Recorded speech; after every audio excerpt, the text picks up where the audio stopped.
안녕하세요. DJ 현희입니다. 오늘의 사연 시작해 보겠습니다. 안녕하세요. 저는 올해 딱 30이 된 정소진이라고 합니다. 절대 풍족했다고 할 수는 없지만 그래도 저는 많은 것을 받고 누리며 자랐다고 생각해요. 저보다 힘들고 어려운 환경에서 자란 사람들이 훨씬 많을 테니 저는 이 정도 누리며 자란 것도 큰 선물이라고 믿고 생각하며 감사하는 마음으로 살았어요. 그런데 제 삶이 누군가의 희생이 포함된 선물이었다는 것을 늦게야 알게 된 거예요.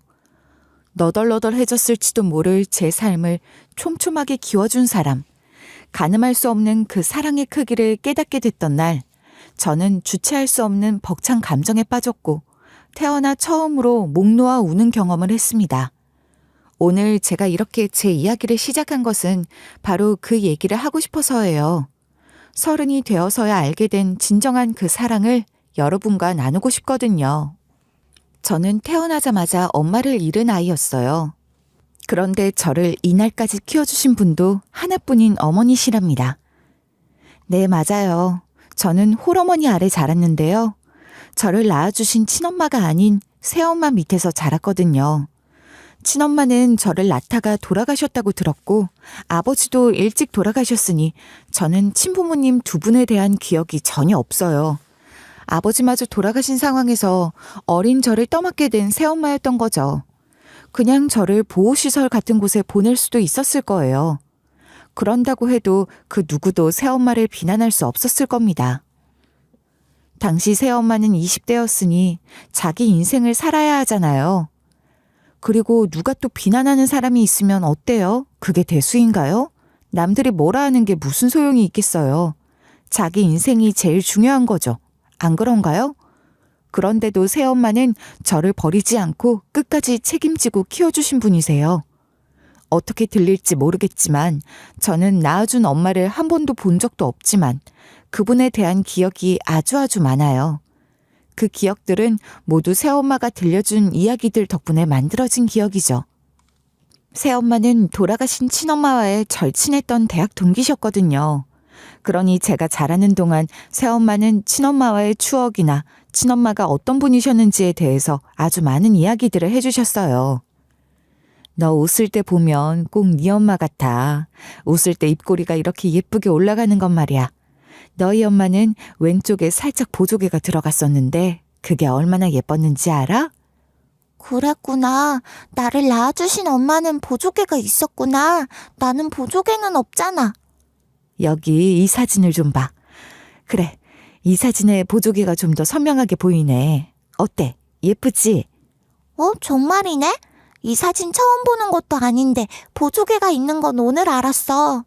근데 아무리 봐도 난 엄마를 별로 안 닮은 것 같아. 아니야, 사진으로 봐서 그럴 거야. 웃을 때 보면 인매나 분위기가 정말 너무 닮았어. 그래? 난 잘 모르겠던데. 난 아빠를 닮은 거 아니야? 근데 아빠 사진은 왜 한 장도 없어? 말했잖아. 컴퓨터 하드를 다 날려서 저장되어 있던 사진까지 다 날려버렸지 뭐야. 그나마 네 엄마 사진은 이렇게 인화해 놓은 것들이 있어서 남아있는 거지. 아무리 그래도 어떻게 한 장도 없을 수가 있어? 결혼식 사진이나 뭐 그런 거 액자로 만들어둔 것도 없어? 결혼식도 제대로 못 올렸으니까 그런 게 있을 리가 없지. 엄마 사진 더 볼래? 이건 우리 대학 때 동아리 MT 갔을 때 사진인데 말이야. 새엄마는 제가 아버지 얘기를 꺼내려고 하면 늘 그런 식으로 말을 얼버무리거나 다른 말로 화제를 돌리려고 하셨어요. 어떻게든 아버지 이야기는 피하려고 하시는 티가 많이 탔기 때문에 막연히 무슨 사연이 있을지도 모르겠다는 생각을 했던 것 같아요. 같은 대학 같은 과에 동아리 활동까지 같이 했을 정도로 절친한 친구 사이였던 친엄마와 새엄마였잖아요. 친엄마가 돌아가시고 새엄마가 아버지의 재혼 상대가 됐다는 건데 무슨 사연이 있어도 있을 법한 거죠.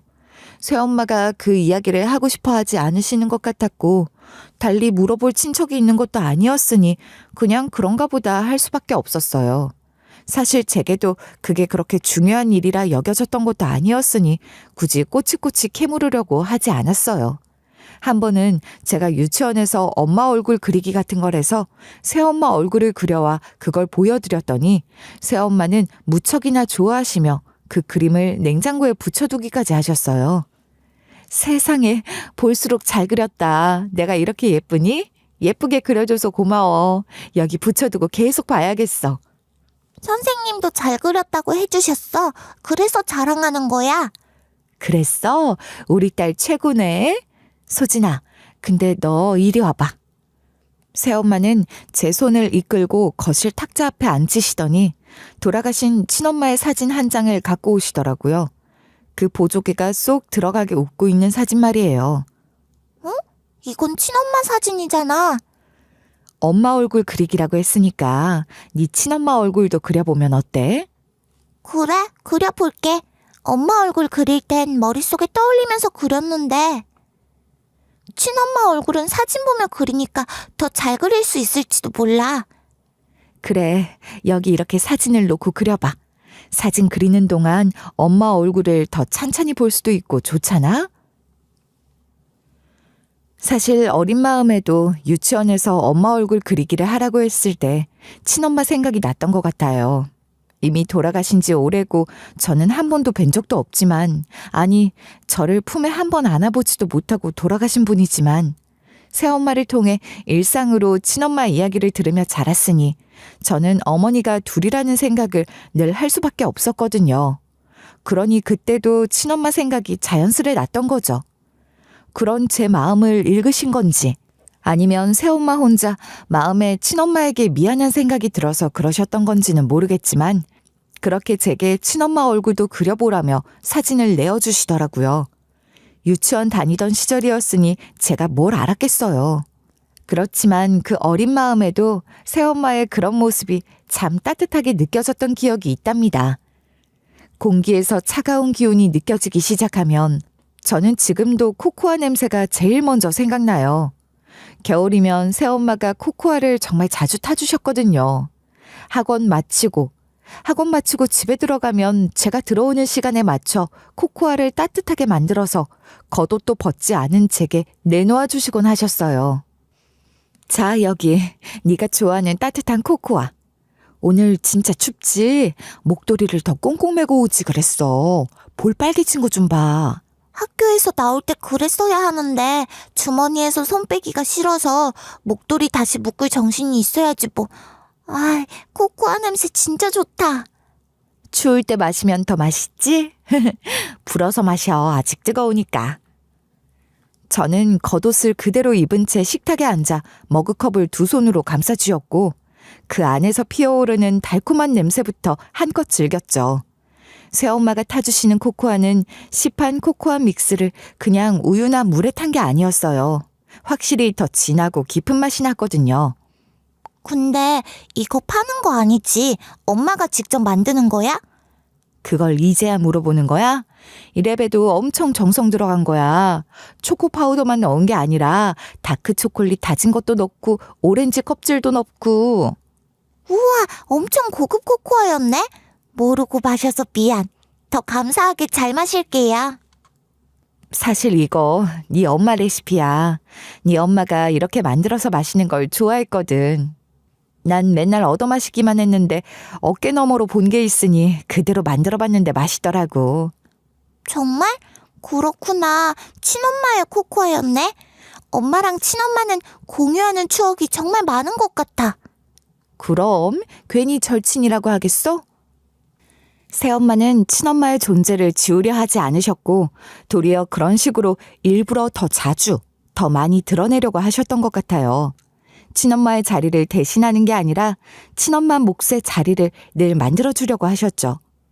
저는 태어나면서 엄마를 잃었지만 그 덕분에 두 사람의 엄마를 늘 곁에 두고 자란 거예요. 배 아파 저를 낳아주셨지만 품에 한번 안겨보지도 못한 엄마와 피 한 방울 섞이지 않았지만 저를 위해 모든 것을 내어준 엄마. 그렇게 두 사람의 엄마의 사랑을 받으며 자란 겁니다. 새엄마는 친엄마가 저를 가졌을 때 얼마나 저를 아끼고 위해 주셨는지, 저를 사랑하는 마음이 얼마나 대단했는지에 대해서도 항상 얘기해 주셨어요. 제가 두 사람의 엄마의 사랑을 받을 수 있었던 건 새엄마가 저와 제 친엄마 두 사람 모두를 무척이나 사랑했기 때문일 겁니다. 친엄마의 기일뿐만 아니라 생일도 꼬박꼬박 챙기셨고, 그래서 전 아주 어렸을 때부터 새엄마 손잡고 친엄마 생일이나 기일에 친엄마 납골당에 가곤 했어요. 친엄마는 돌아가신 분이었지만 늘 제 주변에 있는 분이었어요. 그 덕분에 아버지 없이 홀어머니 밑에 자랐지만 저는 외롭지 않은 어린 시절을 보낼 수 있었습니다. 새엄마는 미취학 아동이나 초등학생들을 상대로 하는 학습지 방문교사 일을 하며 저를 키우셨어요. 빨간 보온 텀블러 하나와 묵직한 가방 하나는 엄마의 분신과도 같이 매일 엄마와 함께 출근하고 퇴근해서 돌아오는 것들이었죠. 그 일이 결코 녹록지 않았음을 저도 대충은 알아요. 하루 종일 밖에 있어야 하니 식사 시간도 불규칙했을 테고, 그러니 이동하는 차 안에서 편의점에서 산 음식 같은 걸로 끼니를 때우시는 것 같더라고요. 새엄마는 그 일을 하기 위해 오래된 경차 하나를 헐값에 샀는데, 제가 가끔 그 차를 타면 꼭 편의점 비닐봉지에 우유나 빵봉지, 삼각김밥 껍데기 같은 게 보였거든요. 엄마, 또 편의점에서 이런 거 사 먹었어? 그래도 식당에 들어가서 제대로 된 밥을 먹지. 나더러는 맨날 잘 챙겨 먹어야 한다고 하면서 엄만 왜 이런 것만 먹어? 차에서 먹는 게 편해서 그래. 그게 훨씬 시간 여유도 있고 내가 좋아서 그러는 거야. 요즘 편의점 음식이 얼마나 잘 나오는데 그래. 그래봐야 편의점 음식이지 뭐. 아휴. 제가 뭐라고 하면 새엄마는 편의점 비닐봉지를 황급히 감추며 아무렇지 않다는 듯 웃곤 하셨지만 제 마음은 짠했어요. 그렇게 밥도 제대로 못 먹고 고생하며 일하는 새엄마였지만 결코 넉넉한 형편이라고 할 수는 없었죠. 보장된 월급을 받는 게 아니라 수업 건수에 따라 수당을 받는 것이니 몸이 고된 것에 대해 정신적인 스트레스도 적지 않았을 거예요. 어떤 날은 현관에서 30분을 기다리고도 수업을 못하고 허탕을 친 날도 있었는데, 그렇게 기다린 시간은 고스란히 무급 노동이 되고 마는 겁니다. 참 불합리하고 치사하죠. 그렇지만 싫은 소리도 못하고 그저 괜찮아요 어머니 그런 말만 하는 새엄마를 여러 번 봤어요.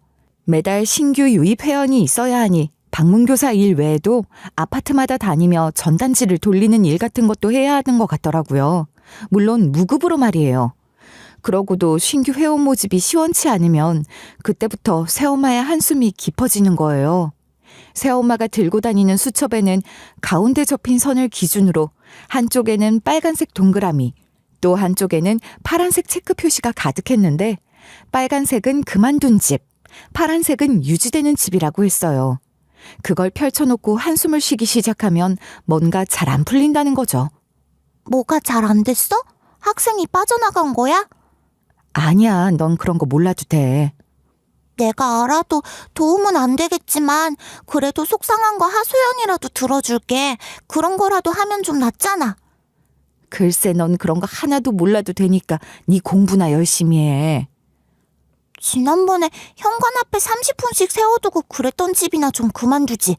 수업하는 시간보다 2배나 기다리게 하고. 정말 너무해. 그런 일쯤이 아무것도 아니지 뭐. 게다가 그 집은 애 둘 다 나한테 공부시키는 집인데 고마운 집이지. 끊어지면 안 돼. 전단지까지 돌리고 다니는데도 신규 회원이 별로 안 느나 보네. 나 영어 학원 잠깐 쉬어도 되니까 너무 걱정하지 마, 엄마. 에이, 그럴 수 없지. 우리 딸이 똑똑해서 학원 같은 거 안 다녀도 혼자서 잘하지만 그래도 학원 다니면 그만큼 효율적인 거잖아. 시간 아껴 써야지. 너야말로 걱정하지 말라니까 그러네. 새엄마는 그렇게 하루하루 언제 끊길지 모르는 줄타기처럼 흔들리는 세계 위에서 버텨냈던 것 같아요. 하루 종일 이 집 저 집 다니며 초인종을 누르고 또 바쁘게 이동하고, 그러는 동안에도 때 되면 집에 들러 제가 먹을 것들을 직접 챙겨주시곤 했어요. 그냥 냉장고에 넣어두면 될 텐데 특별한 일이 없으면 꼭 그렇게 직접 들어오셔서 챙겨주셨던 것. 그건 바로 엄마의 마음이었겠죠. 새엄마의 노고에 보답할 길은 열심히 공부하는 길밖에 없다고 생각했기에 진짜 열심히 했어요. 새엄마는 제가 그렇게 책상에 앉아 공부하는 모습을 흐뭇하게 바라보시며 한 번씩 이런 말을 하시곤 했어요. 너희 엄마랑 아버지 모두 머리 좋고 똑똑한 사람들이었으니 너는 무한한 잠재력과 가능성을 갖고 있을 거야. 지금은 공부하느라 힘들겠지만 조금만 힘내. 그래? 그럼 난 좋은 머리를 타고난 거야? 나만 열심히 하면 되는구나. 남들보다 유리한 거지. 너희 엄마가 특히 머리가 좋았단다. 자식은 원래 엄마 머리 닮는다잖아. 잘은 모르겠지만 제가 좋은 머리를 물려받긴 했는지 성적이 꽤 잘 나오긴 했어요. 물론 제가 열심히 하기도 했지만 새엄마한테 그런 얘기를 들어서 그런지 제가 생각해도 제 이해력이나 그런 게 평균 이상은 되는 것 같다고 느꼈던 것 같긴 해요. 제가 공부를 웬만큼 했으니 새엄마는 그런 저를 더 잘 뒷바라지 해주고 싶어 하셨고 그러기 위해 늦은 시간에 과외까지 추가로 늘려 하시며 돈을 더 벌려고 하셨어요. 그렇게 번 돈은 고스란히 제 학원비가 되었죠. 자, 여기 이번 달 학원비. 우리 딸 이번 달에도 힘내자. 엄마, 아무리 생각해도 지금 다니는 학원 너무 비싼 것 같아. 그냥 원래 다니던 학원 다녀도 돼. 학원비 때문에 엄마가 너무 고생하잖아. 고생은 무슨 고생이야. 과외처럼 쉬운 일이 어디 있다고. 힘들지도 않고 돈은 많이 받고 얼마나 좋아. 할 수만 있다면 더 하고 싶은데 무슨 소리야. 밤늦도록 고생하니까 그렇지. 그래도 지금 학원이 좋잖아. 너처럼 성적 좋은 애들만 골라서 소수정예로 그룹도 알아서 만들어주고. 과외 생각하면 싼 건데 뭘 그래. 학원비 걱정 같은 건 네가 알 필요 없어. 엄마가 감당할 수 있으니까 시키는 거지. 아무리 그래도 만만찮은 학원비를 대기 위해서 새엄마는 전보다 더 고생을 하셨던 건 분명해요. 어떻게 보내주시는 학원인지 잘 알기에 전 더 열심히 공부할 수밖에 없었죠. 학원 수업을 들을 때도 하나라도 더 얻어오려고 초집중했던 것 같아요. 진짜 열심히 했어요. 새엄마는 언제나 제 편이셨고 늘 저를 응원하고 지지하는 말씀을 해주시는 분이셨는데 딱 한 번 제가 새엄마에게 야단을 맞은 적이 있었거든요. 제가 고등학교 2학년 때였는데 전 그때 새엄마가 진짜 화난 모습을 처음 봤어요. 솔직히 무섭더라고요. 왜 야단을 맞았냐고요? 궁금하시죠? 근데 지금 생각해도 정말 아무 일도 아닌 일이었단 말이에요. 근데 새엄마는 그렇게 화를 내셨다는 게 의아하기도 하고 억울하기도 하고 그래서 더 무섭기도 하고 그랬던 것 같아요. 그날도 학원이 늦게 끝나는 날이었는데 보통 새엄마 과외 아르바이트 끝나는 시간이랑 비슷하게 끝나서 새엄마가 저를 데리러 오셨거든요. 근데 그날은 새엄마 과외 아르바이트가 늦게 끝나는 바람에 저 혼자 버스를 타고 와야 했어요. 버스 다니는 시간이니 충분히 가능한 일이었어요. 사실 평소에도 그냥 저 혼자 올 수도 있었는데 감사하게도 새엄마가 데리러 와주셨던 거죠 뭐. 학원으로 데리러 올 시간은 안 됐지만 어쨌거나 차로 움직이시니 저보다 일찍 집에 도착한 새엄마가 버스 정류장 쪽으로 저를 마중 나오셨는데 그때 버스를 같이 내린 학원 친구가 저를 데려다주고 있었던 거예요. 그 친구는 남학생이었고 말이에요. 소진아, 너 지금 이런 시간에 어디 남자애랑 단둘이 돌아다녀? 엄마, 얘 진혁이. 엄마도 알잖아. 우리 학원 같은 반 수업 듣는 애. 아줌마 안녕하세요. 그래, 진혁이 오랜만이다. 너희 집 이 방향도 아닌데 왜 네가 소진이랑 같이 오니? 엄마도 참, 버스를 같이 내렸으니까 얘가 나 데려다 준다고 그런 거지. 엄마 왜 그래요? 진혁이 무안하잖아. 나 생각해서 그런 건데. 그 마음은 고맙다만 앞으로는 이럴 필요 없어. 소진이 너 혹시라도 엄마가 학원으로 못 가는 날은 버스 정류장이라도 나올 테니까 밤길 무서우면 사람 많은 버스 정류장에서 엄마 기다려.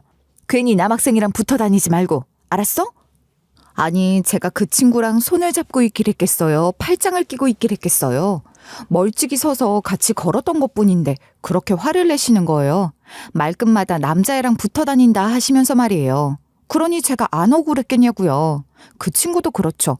괜히 좋은 마음 한번 썼다가 그게 무슨 복면인지. 그렇지 않나요? 새엄마가 너무한다 싶어서 저는 입이 대빨이나 나와서 집에 들어왔는데 새엄마는 집에 들어와서부터 이절을 시작하시는 거예요. 아직 안 끝났던 거죠. 소진아, 너 지금 초등학생 아니잖아. 그렇게 남자애들이랑 함부로 어울려 다니는 게 귀여워 보일 나이가 아니란 말이야. 엄마, 걔가 무슨 남자야. 학원 친구라니까. 엄마도 아는 애고 걔네 엄마도 다 알고 그런데 무슨. 그게 무슨 상관이야. 하여간 앞으로는 그렇게 남자애랑 어울려 다니지 마. 특히 단둘이 그러고 다니는 건 절대 안 돼. 알겠니? 엄마, 진짜 이상하게 왜 그래요? 내가 무슨 날라리도 아니고 걔도 얼마나 모범생인데. 그리고 진짜 아무것도 아닌 일을 갖고. 그래서 지금 잘했다는 거야? 사고라는 건 항상 그렇게 방심할 때 일어나는 거야. 모범생이 아니라 모범생 할아버지라도 안 돼. 알았어? 대답해. 알았어요. 잘못했어. 앞으로 다시는 안 그럴게요. 정말 새엄마답지 않았어요. 평소 늘 열린 마음으로 제 입장에서 생각하고 이해해주는 새엄마가 남자애랑 어울렸다는 그 문제에 있어서만큼은 엄청나게 예민하게 굴면서 꼰대스러운 이야기를 계속하는 거예요. 정말이지 그날부터 며칠 동안이나 무지막지한 잔소리를 들어야 할지 뭐예요? 원래 그런 분이 아니라서 놀라기도 했고 별것도 아닌 걸로 그러니 억울하기도 했지만 워낙 심하게 화를 내셨기 때문에 무서워서 그냥 잘못했다고 다시는 안 그러겠다고 하고 말았어요. 이후로도 새엄마는 제가 남학생들이랑 어울리는 것에 대해 유난히 예민하게 반응하곤 하셨는데 아버지 없이 새엄마 밑에 자라니까 그런 일들로 혹시라도 남들 눈에 안 좋게 보이고 구설수에 오르지 말라고 그러시는 거라고 이해하려고 했죠. 새엄마의 가르침대로 남학생들과 일체 어울리지 않고 공부만 열심히 했고 계획한 대로 성적이 잘 나와준 덕분에 저는 의대 진학에 성공할 수 있었습니다. 사실 그렇게 비싼 학원에 다닌 것도 다 의대 진학을 위해서 그랬던 거거든요. 의대 진학을 위한 특별반을 운영하고 있는 학원이었으니까요. 새엄마의 노고와 비싼 학원, 그리고 저의 수면 시간을 포기한 집념이 어우러진 성과였습니다. 의대 진학, 새엄마도 무척이나 기뻐하셨고 저 스스로도 감격스러웠어요. 제 인생의 새로운 장을 연다는 생각으로 대학 생활을 시작했던 것 같아요. 그런데 그 감격스러운 영광의 순간이 1년도 채 되지 않아 위기를 맞고 말았어요. 의대에 진학하던 그 해, 그러니까 제가 겨우 예과 1학년일 때 새엄마가 학습지 교사 일을 그만두게 된 거예요. 말하자면 경쟁에서 밀린 거죠. 새엄마도 이제 나이가 있으시니까 젊은 사람들이 치고 올라오니 밀려나게 된 것 같았어요. 그 일이 수업을 듣는 아이들도 들락날락하지만 방문교사 일을 지원하는 사람들도 들락날락하는 일이거든요. 매달 수입이 들쑥날쑥하긴 했지만 그래도 어느 정도는 고정적인 수입원이 되어줬던 일인데 그 일이 사라지니 당장 큰 구멍이 생기게 된 거예요. 새엄마가 백방으로 뛰어다니며 과외 자리를 구하려고 해도 일자리가 어디 그렇게 기다려주고 있는 것도 아니잖아요. 당장 다음 학기 등록금을 걱정해야 하는 상황이 된 거예요. 엄마 너무 걱정하지 마. 사실 나 성적 우수 장학금으로 전액 장학금 받을 자신은 없어. 아니 그건 안 될 거야. 그렇지만 다른 장학금들이 많이 있으니까 한번 알아볼게. 내일 학과 사무실 가서 좀 여쭤보려고. 미안해. 이렇게 갑자기 잘릴 줄은 몰랐지. 엄마가 이렇게 변변치가 못하네. 우리 딸이 그렇게 고생해서 들어간 의대 공부 이제 시작인데 말이야. 엄마도 참 그게 무슨 소리예요. 지금까지 엄마가 나 뒷바라지 해준 게 얼만데 엄마 아니었으면 난 의대 들어오지도 못했어. 엄마가 여기저기 말을 많이 넣어놨으니까 어디서라도 연락이 올 거야. 그러니까 걱정 말고 넌 공부 열심히 해. 어떻게든 네 등록금은 만들어줄 수 있도록 할 거야. 나도 장학금 알아볼 거니까 엄마야말로 너무 걱정 마. 저녁도 반도 안 먹던데 걱정돼서 그런 거잖아. 정 안 되면 휴학하면 되지 뭐. 그나마 예과 때 휴학하는 건 괜찮대. 새엄마 앞에선 씩씩한 척 큰소리 탕탕 쳤지만 솔직히 저도 걱정이 됐던 게 사실이에요. 아무리 예과 때라고 해도 의대 휴학은 좀 그렇잖아요. 그러니 조교 선생님이나 선배님들 붙들고 외부 장학재단 장학금 제도에 대해서 꼼꼼히 알아보고 그랬죠. 그런데 다행히 새엄마가 새 일자리를 금방 얻게 되신 거예요. 고정적으로 출근하는 일자리를 갖게 됐다고는 하나 여전히 새엄마가 과외 아르바이트를 계속하면서 허리띠를 졸라매야 겨우 제 등록금이 만들어진다는 걸 알기에 저는 고등학교 때보다 더 열심히 공부했어요. 최악의 경우 휴학까지 생각했으니 학교를 다닐 수 있는 것만으로도 감사했고 그 마음으로 더 열심히 공부할 수 있었던 것 같아요. 그렇게 공부했어도 장학금을 받기란 쉽지 않더라고요. 워낙 난다 긴다 하는 애들이 모여 있으니까 그저 열심히 한다고 해서 되는 게 아닌 거죠. 전액 장학금은 꿈도 못 꾸고 일부라도 받으면 다행이다 하면서 그렇게 학부 시절을 보냈습니다. 힘들었죠. 그래도 감사함과 절박함으로 힘든 시간들을 이겨낼 수 있었던 것 같아요. 드디어 6년의 의과대학 과정을 모두 마치고 국시를 치르고 졸업 수련의 과정에 들어가게 됐습니다. 등록금 들어가는 학생 신분이 아니라 드디어 월급 받는 직장인 신분이 된 거죠. 그러나 실상은 월급보다 더 많은 것을 잃는다는 수련의 시절. 몸과 마음이 다 갈려나간다는 그 전쟁터에 입성하게 된 겁니다. 말이 월급 받는 직장인이지 주당 80시간에서 100시간 넘게 일하기도 하는 강도 높은 노동 환경이었으니 시급으로 환산하면 최저임금에도 못 미치는 수준일 때가 많았어요. 인턴 시절 하루 일과는 새벽 5시 반에 시작됐어요. 병동 환자들의 상태를 체크하고 주치의보다 먼저 병상을 돌며 밤새 특별한 일은 없었는지 체크하는 프리라운드를 돌고 나서 교수님들 회진에 동행하게 돼요. 그때 교수님들의 폭풍 질문이 이어지고 치열한 눈치 싸움 등 정신적 스트레스도 만만찮더라고요. 거기까지 마치고 나면 아침 9시. 그때부터 병원 진료 시간 동안은 병동 콜에 응답하고 온갖 검사를 하러 다니고 수술방 헬퍼도 뛰고 그렇게 하루 일과가 끝나면 새로운 일과가 시작되는 거예요. 그놈의 온콜 인계, 밤근무를 준비하는 거죠. 병동에서 자다 깨다를 반복하며 호출, 응급실 환자 트랜스퍼 등을 담당해야 했어요. 이런 생활이 쉬는 날 없이 계속 이어진다고 생각해 보세요. 정말 사람 죽어나가는 게 이상하지 않은 환경입니다. 많이 좋아졌다고는 하는데 옛날에 어땠는지 모르겠지만 저도 정말 힘들었어요. 내가 안 죽고 버티는 게 신기할 따름이다. 아, 지긋지긋한 인턴 언제 끝나나. 1년이 이렇게 긴 세월이었냐? 야, 인턴 끝난다고 그게 끝이라면 이 약 물고 어떻게든 참겠다. 너도 전공의 과정 할 거지? 레지던트 1년 차도 병동의 노예야. 2년 차부터는 학회, 논문 압박까지 시작되니까 원형 탈모 왔다는 선배들 한둘이 아니더라. 전공의 과정. 해야지. 다 모르겠고 딱 하루만이라도 교수님들 욕 좀 안 들었으면 좋겠어. 야, 그게 뭐 어때서. 난 이제 그딴 건 아무렇지도 않아. 난 딱 3시간만이라도 마음 편히 잡았으면 좋겠다. 누군가의 생명을 살리는 일을 하고 싶어서 공부를 하고 배우고 있는 과정에 있었지만 그러는 동안 제 생명이 하루하루 소진되어 간다는 기분이었어요.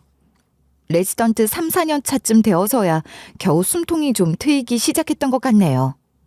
수련이 과정하면서 월급 받는 걸로 생활비 쓰시라고 새엄마께 보내드렸었는데 새엄마는 그걸 또 고스란히 저한테 쓰시더라고요.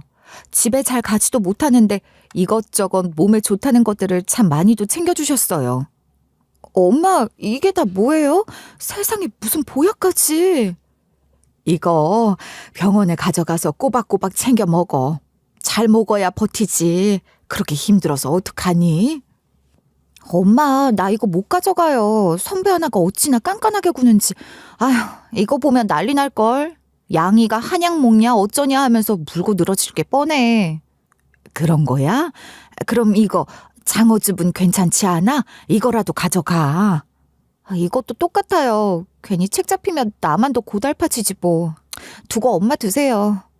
내가 뭐 하는 게 있다고 이런 걸 먹어. 엄마가 왜 하는 게 없어요. 엄마도 이제 건강도 좀 챙기고 그래도 돼. 나 이제 돈 벌잖아. 엄마 아직 젊고 건강하거든. 아직 짱짱해. 아무 문제 없다고. 건강은 건강할 때 지켜야 하는 거라고요.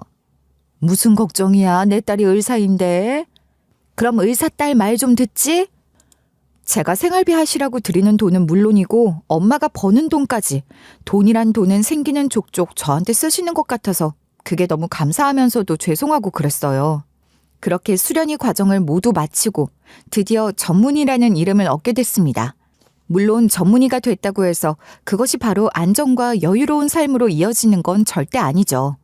수련이 끝나도 끝이 아니었고 특히 저는 대학병원에 그대로 남았기 때문에 가르치고 책임지는 사람으로서 다시 시작하는 기분이었어요. 흔히 펠로우라 불리는 전임의는 수술과 외래, 응급콜을 다 받으며 그 와중에 후배 레지던트들을 지도까지 해야 했으니 결코 쉬운 과정이 아니었습니다. 책임은 교수급이고 권한은 레지던트급이라고 할까요? 주 6일 근무는 기본이고 응급분만이나 출혈 환자 대응은 근무 시간 위에도 상시로 발생할 수 있는 상황인 거죠. 전공일법으로 당직 제한이 생긴 이후로는 전임의가 그 공백을 채워야 하는 실상이었으니 힘들긴 마찬가지였어요. 게다가 그 책임의 무게란 레지던트 시절이 몸은 더 고됐어도 마음은 더 편했던 것 같다는 생각이 절로 들더군요. 욕 좀 먹는 게 낫지 책임을 지는 사람이라는 압박은 정말 무거운 거였어요.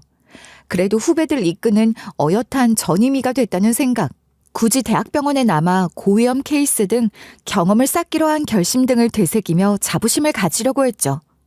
그리고 제가 의대에 진학할 때부터 생각하고 계획했던 일을 실행에 옮겼어요.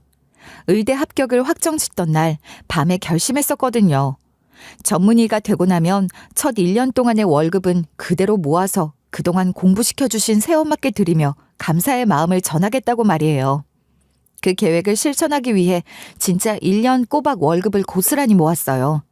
수련회 중에도 생활비를 내어놓았는데 전문의 따고 나서 생활비를 안 내놓은 오차니 좀 그렇잖아요.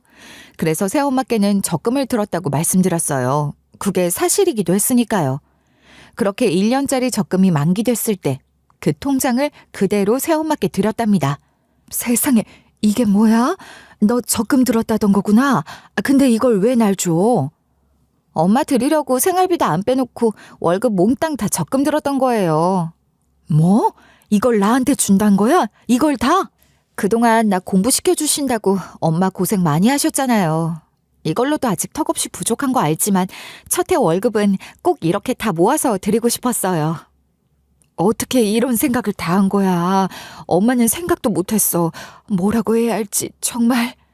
새엄마는 금세 눈물이 그렁그렁해지시더니 손등으로 눈물을 훔치며 말을 잇지 못하셨어요.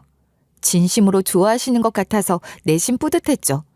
그런데 새엄마의 눈물은 그저 감격에 젖은 눈물만은 아니었던 것 같았어요.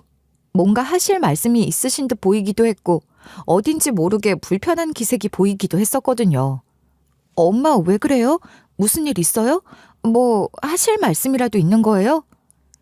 그게 말이다. 그게 엄마가 이 돈을 받을 자격이 없어. 엄마는 또 그러신다. 왜 자격이 없어요? 엄마가 아니었으면 난 의대 들어오지도 못했고 공부도 다 마치지도 못했을 거야. 네 대학 등록금 말이야. 소진아, 그거 엄마가 해준 거 아니야. 그 돈 해준 사람은 따로 있어.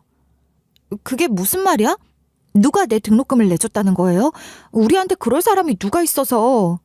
상상도 못한 처음 듣는 이야기였기에 저는 그저 어리둥절 당황했어요. 친척이고 뭐고 누구 하나 도움받을 사람이라고는 전혀 없었는데 대체 누가 제 등록금을 내줬다는 건지 말이에요. 익명의 후견인이라도 있었다는 걸까요? 그랬던 거라면 왜 제게 지금까지 비밀로 한 걸까요? 대체 무슨 사연이 있는 것인지 저는 조바심 나는 마음으로 새엄마가 모든 사실을 설명해 주기만을 기다렸습니다. 새엄마를 통해 들은 진실은 그야말로 충격적이었어요. 새엄마와 친엄마가 대학 시절 같은 과 동기로 만난 절친이라는 건 저뿐만 아니라 듣고 계시는 여러분들도 너무 잘 아실 거예요. 신입생 때부터 마음이 잘 맞는 단짝이었다는 건 제가 자라는 동안 내내 들어온 이야기였으니까요. 두 분은 쌍둥이 소리를 들을 정도로 통하는 게 많았고 취향도 닮아 있었다고 하셨는데 남자 취향까지 비슷했던 모양이더라고요. 두 엄마가 동시에 사랑했던 사람이 있었던 거예요. 그 사람은 같은 과 졸업생으로 새엄마와 친엄마가 학부생일 당시 시간 강사를 하고 있던 선배였대요. 같은 수업을 들으면서 새엄마와 친엄마 모두 그 선배를 좋아하게 됐는데 그런 일이야 친구들 사이에 얼마든지 있을 수 있는 일이기도 하잖아요. 문제는 둘 다 그 선배를 사귀고 있었다는 거였습니다. 둘 다 동시에 같은 남자를 사귀고 있었단 거예요? 어떻게 그럴 수가 있어요? 그게 그럴 수가 있는 거예요? 물론 네 엄마랑 나, 우리 둘은 그 사람이 우리 둘을 동시에 만나고 있다는 걸 전혀 몰랐어. 뭐라고요? 그럼 그 선배라는 사람이 두 사람 모르게 양다리를 걸쳤다는 거예요? 그 선배가 사귀자고 했을 때 난 네 엄마 생각이 먼저 났어. 그 사실을 도저히 네 엄마한테 말할 용기가 안 나더라. 네 엄마가 그 선배를 무척이나 좋아하고 있다는 걸 너무 잘 알고 있었으니까 말이야. 그래서 네 엄마를 비롯한 그 누구에게도 말하지 않고 비밀 연애를 했었어. 그러니까 친엄마도 똑같은 생각으로 비밀 연애를 했다는 거네요? 그 선배란 사람이 그걸 이용해서 교묘하게 양다리를 걸치고 있었던 거고 말이에요. 정말 나쁜 인간이네. 엄마는 어떻게 그런 사람을 좋아한 거예요? 그러게나 말이야. 그땐 어렸고 그게 나쁜 거라는 것도 잘 몰랐던 것 같아. 어렸고 미숙했고 또 어리석었던 거지. 기가 막혔어요. 진짜 나쁜 놈 아닌가요? 그런데 욕하기엔 아직 일러요. 더 큰 문제가 있었거든요. 그렇게 비밀 연애를 하다가 비슷한 시기에 새엄마와 친엄마 둘 다 임신까지 하게 된 거죠. 그리고 그 선배란 인간은 유학을 간답시고 무책임하게 떠나버렸대요. 임신 사실을 밝혔다가 졸지에 버림받은 새엄마와 친엄마. 두 사람은 그렇게 버림받고 난 후에야 모든 사실을 알게 된 거예요. 같은 남자를 사랑했고 만나오고 있었고 둘 다 그 사람의 아이를 가진 상태로 버림받았다는 그 사실을 말입니다. 새엄마는 당시 극심한 스트레스로 유산을 하고 말았고 친엄마 역시 고비를 겪었으나 그래도 뱃속의 아이를 지켜냈대요. 그리고 그런 친엄마를 옆에서 돌봐준 사람이 바로 새엄마였던 거죠. 친엄마는 대학 다니던 중에 결혼도 안 하고 아이를 가진 몸으로 버림받았다는 이유로 집에서 쫓겨났기 때문에 새엄마의 자취방에서 두 사람이 함께 살게 됐고 그러면서 임신의 모든 과정을 함께하게 된 거예요. 새엄마는 자신이 잃어버린 아이를 생각하며 친엄마와 친엄마 뱃속의 아이를 돌보셨던 겁니다. 그리고 그렇게 태어난 아이가 바로 저인 거죠. 친엄마는 원래도 몸이 약했던 데다 유산 위험도 겪는 등 힘든 상황 속에서 임신 중독을 심하게 앓았다고 해요. 병원에서 아이를 포기하는 게 어떻겠냐는 권유까지 받았을 정도로 상태가 심각했어. 그래도 네 엄마는 절대 너를 포기할 수 없다고 했다. 나를 갖고 있었을 때부터 그렇게 힘드셨던 거군요. 난 그냥 나를 낳던 중에 뭔가 상황이 안 좋아진 건 줄 알았어요. 너를 뱃속에서 키우는 동안 정말 힘들었지만 그랬기 때문에 더욱 필사적으로 너한테 사랑을 주는 것에 집중했어. 온전히 너만을 위해 살았던 거야. 내가 말했지? 네 엄마는 너를 정말 사랑했다고 말이야. 결국 나를 포기하지 않고 낳으려다가 본인 몸을 망가뜨린 거잖아요. 결국 나 때문에 돌아가신 거예요. 너를 건강하게 낳아서 잘 기르겠다는 의지로 버텼는데 의지만으로는 안 되는 상황이 생긴 거야. 결국 너를 한번 안아보지도 못하고 떠났지만 너는 그렇게 큰 사랑 속에서 태어난 거다. 그걸 생각해. 결국 저를 낳다가 돌아가신 친엄마를 대신해 새엄마가 저를 떠맡게 된 거예요. 당시 새엄마는 만 25세도 되기 전인데다 미혼이었으니 저를 합법적으로 입양하기는 어려운 조건이었죠. 그렇다고 저를 다른 곳으로 보낼 수는 없었기에 우선 법적 후견인 자격으로 저를 양육하기 시작하셨대요. 이후 나이와 경제력 등 필요한 조건을 충족한 후 저를 정식으로 입양하신 거고 말이에요. 입양 절차를 진행할 당시에도 새엄마는 미혼인 상태였지만 저를 계속 양육하며 안정적으로 생활하고 있다는 점이 참작되어 입양이 허가됐던 것 같아요. 친부는 연락이 되지 않는 상황으로 친부 동의 없이 입양이 진행될 수 있었던 거고요. 그런데 제가 의대생이 됐을 때 친부의 아버지, 그러니까 제게는 할아버지가 되시는 분이 수소문 끝에 새엄마를 찾아오셨다는 겁니다. 저희 생부라는 사람이 얼마나 파렴치하고 뻔뻔한 나쁜 놈인지는 여러분도 짐작을 하시죠? 그런 짓을 저질러 놓고 아무런 책임도 지지 않고 도망치듯 유학을 가서 그곳에서 결혼까지 하고 정착해서 잘 먹고 잘 살았던 모양이더라고요. 그러나 무책임하고 방탕하게 놀았던 시절의 대가를 치르게 됐단 겁니다. 한국에서 워낙 바람둥이로 살았으니 만났던 여자가 새엄마와 친엄마 외에도 한둘이 아니었던 거예요. 그랬겠죠. 친자 소송을 3건이나 당하고 그거 수습하느라 경제적으로도 타격이 컸다는데 그 와중에 이혼까지 당해 위자료며 뭐며 다 물어주느라 알거지가 되다시피 해서 폐인처럼 살다가 쓸쓸하고 초라하게 사망했다고 해요. 이후 그 부친, 그러니까 제 할아버지 되시는 분이 아들, 그러니까 제 생부의 사망을 처리하는 과정에서 아들이 저지른 죗값을 제대로 치러야 아들이 하늘에서라도 편하게 지내지 않을까라는 생각을 하게 됐고 그때부터 아들이 잘못을 저질렀을지도 모를 사람들을 수소문해서 찾아다니기 시작한 거죠. 아무리 비밀 연애를 했다고 하더라도 보는 눈들은 어디에나 있는 법 아니겠어요? 그러니 아름아름으로 소문이 어느 정도는 났을 거예요. 그때 네 엄마는 너를 갖고 있었기 때문에 바로 휴학을 했지만 나는 그러고도 학교를 좀 더 다녔었어.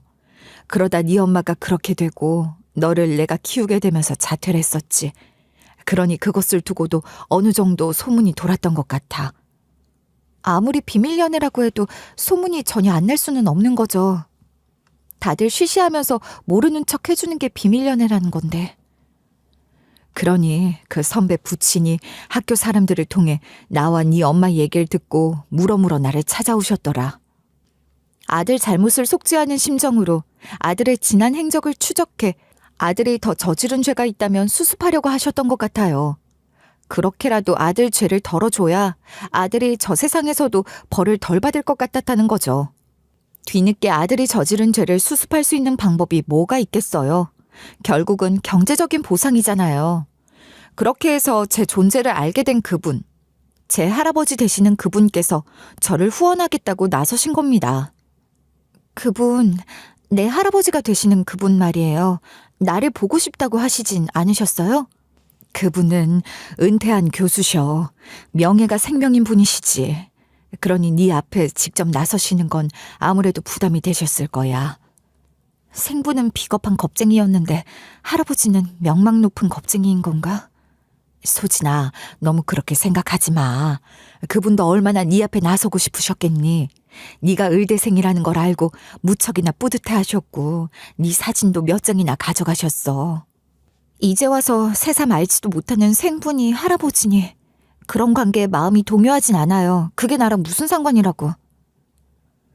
아무렇지 않다는 듯이 새엄마에게 그렇게 말을 하고 났는데 갑자기 울음이 터져버린 거예요. 결단코 생부나 할아버지를 떠올리며 흘리는 눈물이 아니었어요. 순간 새엄마와 친엄마의 뜨거운 우정, 또 저를 키우며 죽은 자신의 아이를 늘 떠올렸을 새엄마의 회환이 너무 슬프다는 생각이 들었거든요. 그게 너무 마음이 아파 그야말로 대성통곡을 하고 말았습니다. 모든 사실을 제대로 알고 나니 끝내 저를 포기하지 않고 키워주신 친엄마의 사랑도 그 모든 것들과 함께 저를 품어주신 새엄마의 사랑도 더욱 깊게 다가왔어요. 그렇게 새엄마와 저는 더욱더 끈끈한 모녀지간이 된 것 같아요. 핏줄보다 더한 것으로 엮인 것 같다는 느낌이 들어요. 이전에도 물론 새엄마에게 감사하는 마음을 항상 갖고 있었고 새엄마가 나를 낳아주신 분이 아니라는 것 때문에 거리감을 느끼지는 않았지만 지금은 새엄마가 나를 낳아주신 분이 아니기 때문에 더욱더 진한 엄마의 사랑을 알게 됐다고나 할까요? 그런 것 같아요. 저를 후원해주신 저의 생물학적 할아버지와는 어떻게 됐는지도 궁금하시죠? 뭐가 어떻게 됐든 제 학비를 대주신 분이잖아요. 그것만으로도 사실 감사한 거죠. 핏줄이고 뭐고 그런 걸 다 떠나서 후견인이라고만 생각하더라도 감사하는 마음을 전해야겠다는 생각이 들더라고요. 그렇다고 저를 찾지 않으신 분 앞에 갑자기 나타날 수도 없는 노릇이고 은퇴 후 책 읽고 글 쓰며 소일하시는 공간으로 작은 연구실을 하나 갖고 계시다고 해서 그곳으로 편지를 한 통 보냈어요. 감사하다는 인사와 함께 후원해주신 돈을 갚고 싶다는 얘기도 써서 말이에요. 그랬더니 저를 직접 찾아오셨더라고요. 이런 말 참 하기 싫긴 한데요. 이런 게 핏줄이라는 것인가 그런 생각이 들긴 했어요. 느낌이 좀 다르기는 했거든요. 좀 닮은 것 같기도 하고 하여간 여러모로 묘한 심정이 들었습니다. 그러다 그뿐이었어요. 그 이상은 아니었죠. 그분은 한동안 저를 아련하게 바라보시더니 그러셨어요. 너를 떳떳하게 세상에 내어놓지 못하지만 너는 내 손녀야. 그렇게 생각하고 멀리서나마 응원하며 지켜봤단다. 참 자랑스러워. 이렇게 잘 자라줘서 고맙구나. 네, 엄마가 저를 참 잘 키워주셨어요. 아빠의 빈자리를 느낀 적도 없고 아버지에게 어떤 책임을 물게 할 생각도 없으니 보태주신 학비는 제가 갚고 싶습니다. 그 돈은 내가 네 할애비로서 할 수 있는 최소한의 도리야. 죽은 애비 죗값이라고 생각하는 게 정 싫다면 늙은 할애비의 마음이라 생각하고 받아줄 순 없겠니? 마음이 좀 그렇더군요. 이미 연로하신 분이시잖아요. 마음이라도 편하게 해드려야겠다는 생각이 들었고 새엄마와 상의 후 그 마음을 받기로 했습니다. 또 가끔 찾아뵈어야겠다는 생각도 했어요. 앞으로 얼마나 더 사실지 모르지만 살아계시는 동안은 이렇게 가끔 따로 만나 손녀 노릇하면서 할아버지라고 불러드릴 생각이에요. 의사라는 직업은 직업 윤리에 민감한 직업이기도 하잖아요. 저는 이번 일을 겪으면서 의사로서의 제 삶에 대해 다시 한번 생각하게 됐어요. 친엄마가 저를 낳다가 돌아가셨다는 것을 알고 있었기 때문에 저는 의대 진학을 목표로 삼을 때부터 산부인과에 관심이 많았고 결국 산부인과 전문의가 된 거거든요. 사실 요즘 산부인과가 많이 어려워요. 산부인과 누가 가냐는 소리가 나오고 있으니까요. 야간 분만의 응급수술, 감정노동, 소송 리스크. 거기다 저출산으로 인한 미래의 불확실성까지. 현실적으로 현 시점 산부인과는 비인기 과목입니다. 개원도 쉽지 않으니 레지던트 총원율은 해마다 낮아지고 있는 설정이죠. 그럼에도 불구하고 저는 산부인과를 선택한 거예요. 레지던트 시절부터 분만실의 수많은 응급 상황과 위기 상황, 또 끝내 산모와 태아를 지켜내지 못하는 순간들까지 겪으며 생각했죠. 정말 좋은 의사가 되어서 산모와 태아를 지켜주고 싶다고 말이에요. 그 신념 하나로 버텼고 여기까지 왔어요. 오늘도 눈밑이 푹 꺼졌네. 오늘도 힘들었어? 밥을 제때 먹은 거야? 밥이야 먹었지. 구내식당 밥 잘 나오니까 걱정 마세요. 한두 끼쯤은 괜찮다 생각하지 말고 잘 먹어야 해. 네가 건강해야 환자도 잘 볼 거 아니야. 엄마가 보기에 너 지금 너무 무리하는 것 같아. 알아. 내 몸 잘 챙겨야지. 오늘은 바쁘기도 했는데 고위험군 산모가 있어서 그것 때문에 신경이 많이 쓰여서 더 그럴 거야. 아주 어려운 케이스야? 많이 위험한 거야? 좀 그래. 그래도 희망적인 부분이 많고 괜찮을 거라고 생각하는데 자꾸 나를 낳아주신 엄마 생각이 나더라. 그랬겠지. 네가 산부인과 의사가 되겠다고 했을 때 네가 왜 그런 결정을 했는지 너무 잘 알기 때문에 더 응원하는 마음도 있었지만 한편으로는 걱정되기도 했어. 네가 매일 이런 상황을 겪게 될지도 모른다고 생각했거든. 의사가 감정적인 것을 휘둘리면 안 되지. 이런 내 감정들은 산모에게 좋은 것들을 주는 방향으로 다 쏟아부을 거야. 아직은 배워가는 단계니까. 그래, 우리 딸. 잘할 거야. 엄마는 우리 딸 믿어. 저는 분만을 두려워하지 않는 의사가 되고 싶어요. 또한 산모와 함께 우는 의사가 되고 싶고 소송을 두려워하기보다는 사람을 우선으로 하는 의사가 되고 싶습니다. 분만실은 새로운 생명이 탄생하는 곳이지만 누군가에게는 생과 사의 경계가 될 수도 있는 곳이잖아요. 그 자리에서 무너지지 않고 두려워하지도 않고 산모에게 믿음을 줄 수 있는 든든한 사람으로 그 자리를 지키고 싶어요. 며칠 전에 25세의 초산 산모가 출산을 앞두고 너무 무서워하면서 펑펑 울기까지 하더라고요. 그래서 그 산모에게 제가 그랬죠. 걱정 마세요. 전 산모님보다 더 어렸던 산모가 낳은 아이거든요. 그렇게 태어난 아이가 지금 이렇게 산모님을 돕고 있어요. 저를 믿으세요. 엄마 마음이 튼튼해야 아이도 힘내서 나오죠. 선생님이 그렇게 말씀해 주시니까 위로가 되는 것 같아요. 고맙습니다. 의사 선생님이 아니라 언니 같아요. 마음이 한결 좋아요. 큰 도움이 됐어요. 그랬더니 산모는 한결 편안해진 마음이 되는 것 같더라고요. 분만실에서 아이를 받을 때만큼이나 큰 보람을 느꼈어요. 저는 앞으로도 이러한 초심을 잃지 않고 더 좋은 의사가 되기 위해 배우고 또 배울 거예요. 여러분, 저 정말 좋은 의사가 될 수 있겠죠? 요즘도 여전히 바쁜 가운데 잠자는 시간을 조금씩 할애해서 몇 날 며칠에 걸쳐 이 글을 썼어요. 이제 이 긴 이야기를 마무리하려는 시점이 되니 제 마음이 뜨거워지는 게 느껴집니다. 제 이야기를 들어주시고 계신 여러분들 덕분에 이 이야기를 잘 마무리할 수 있었고 또 이런 제 다짐 또한 다시 한번 되새길 수 있게 된 것 같아요. 정말 감사합니다. 응원해 주시는 그 마음 하나하나 감사하고 소중하게 간직하며 좋은 의사, 좋은 사람이 될게요. 감사합니다.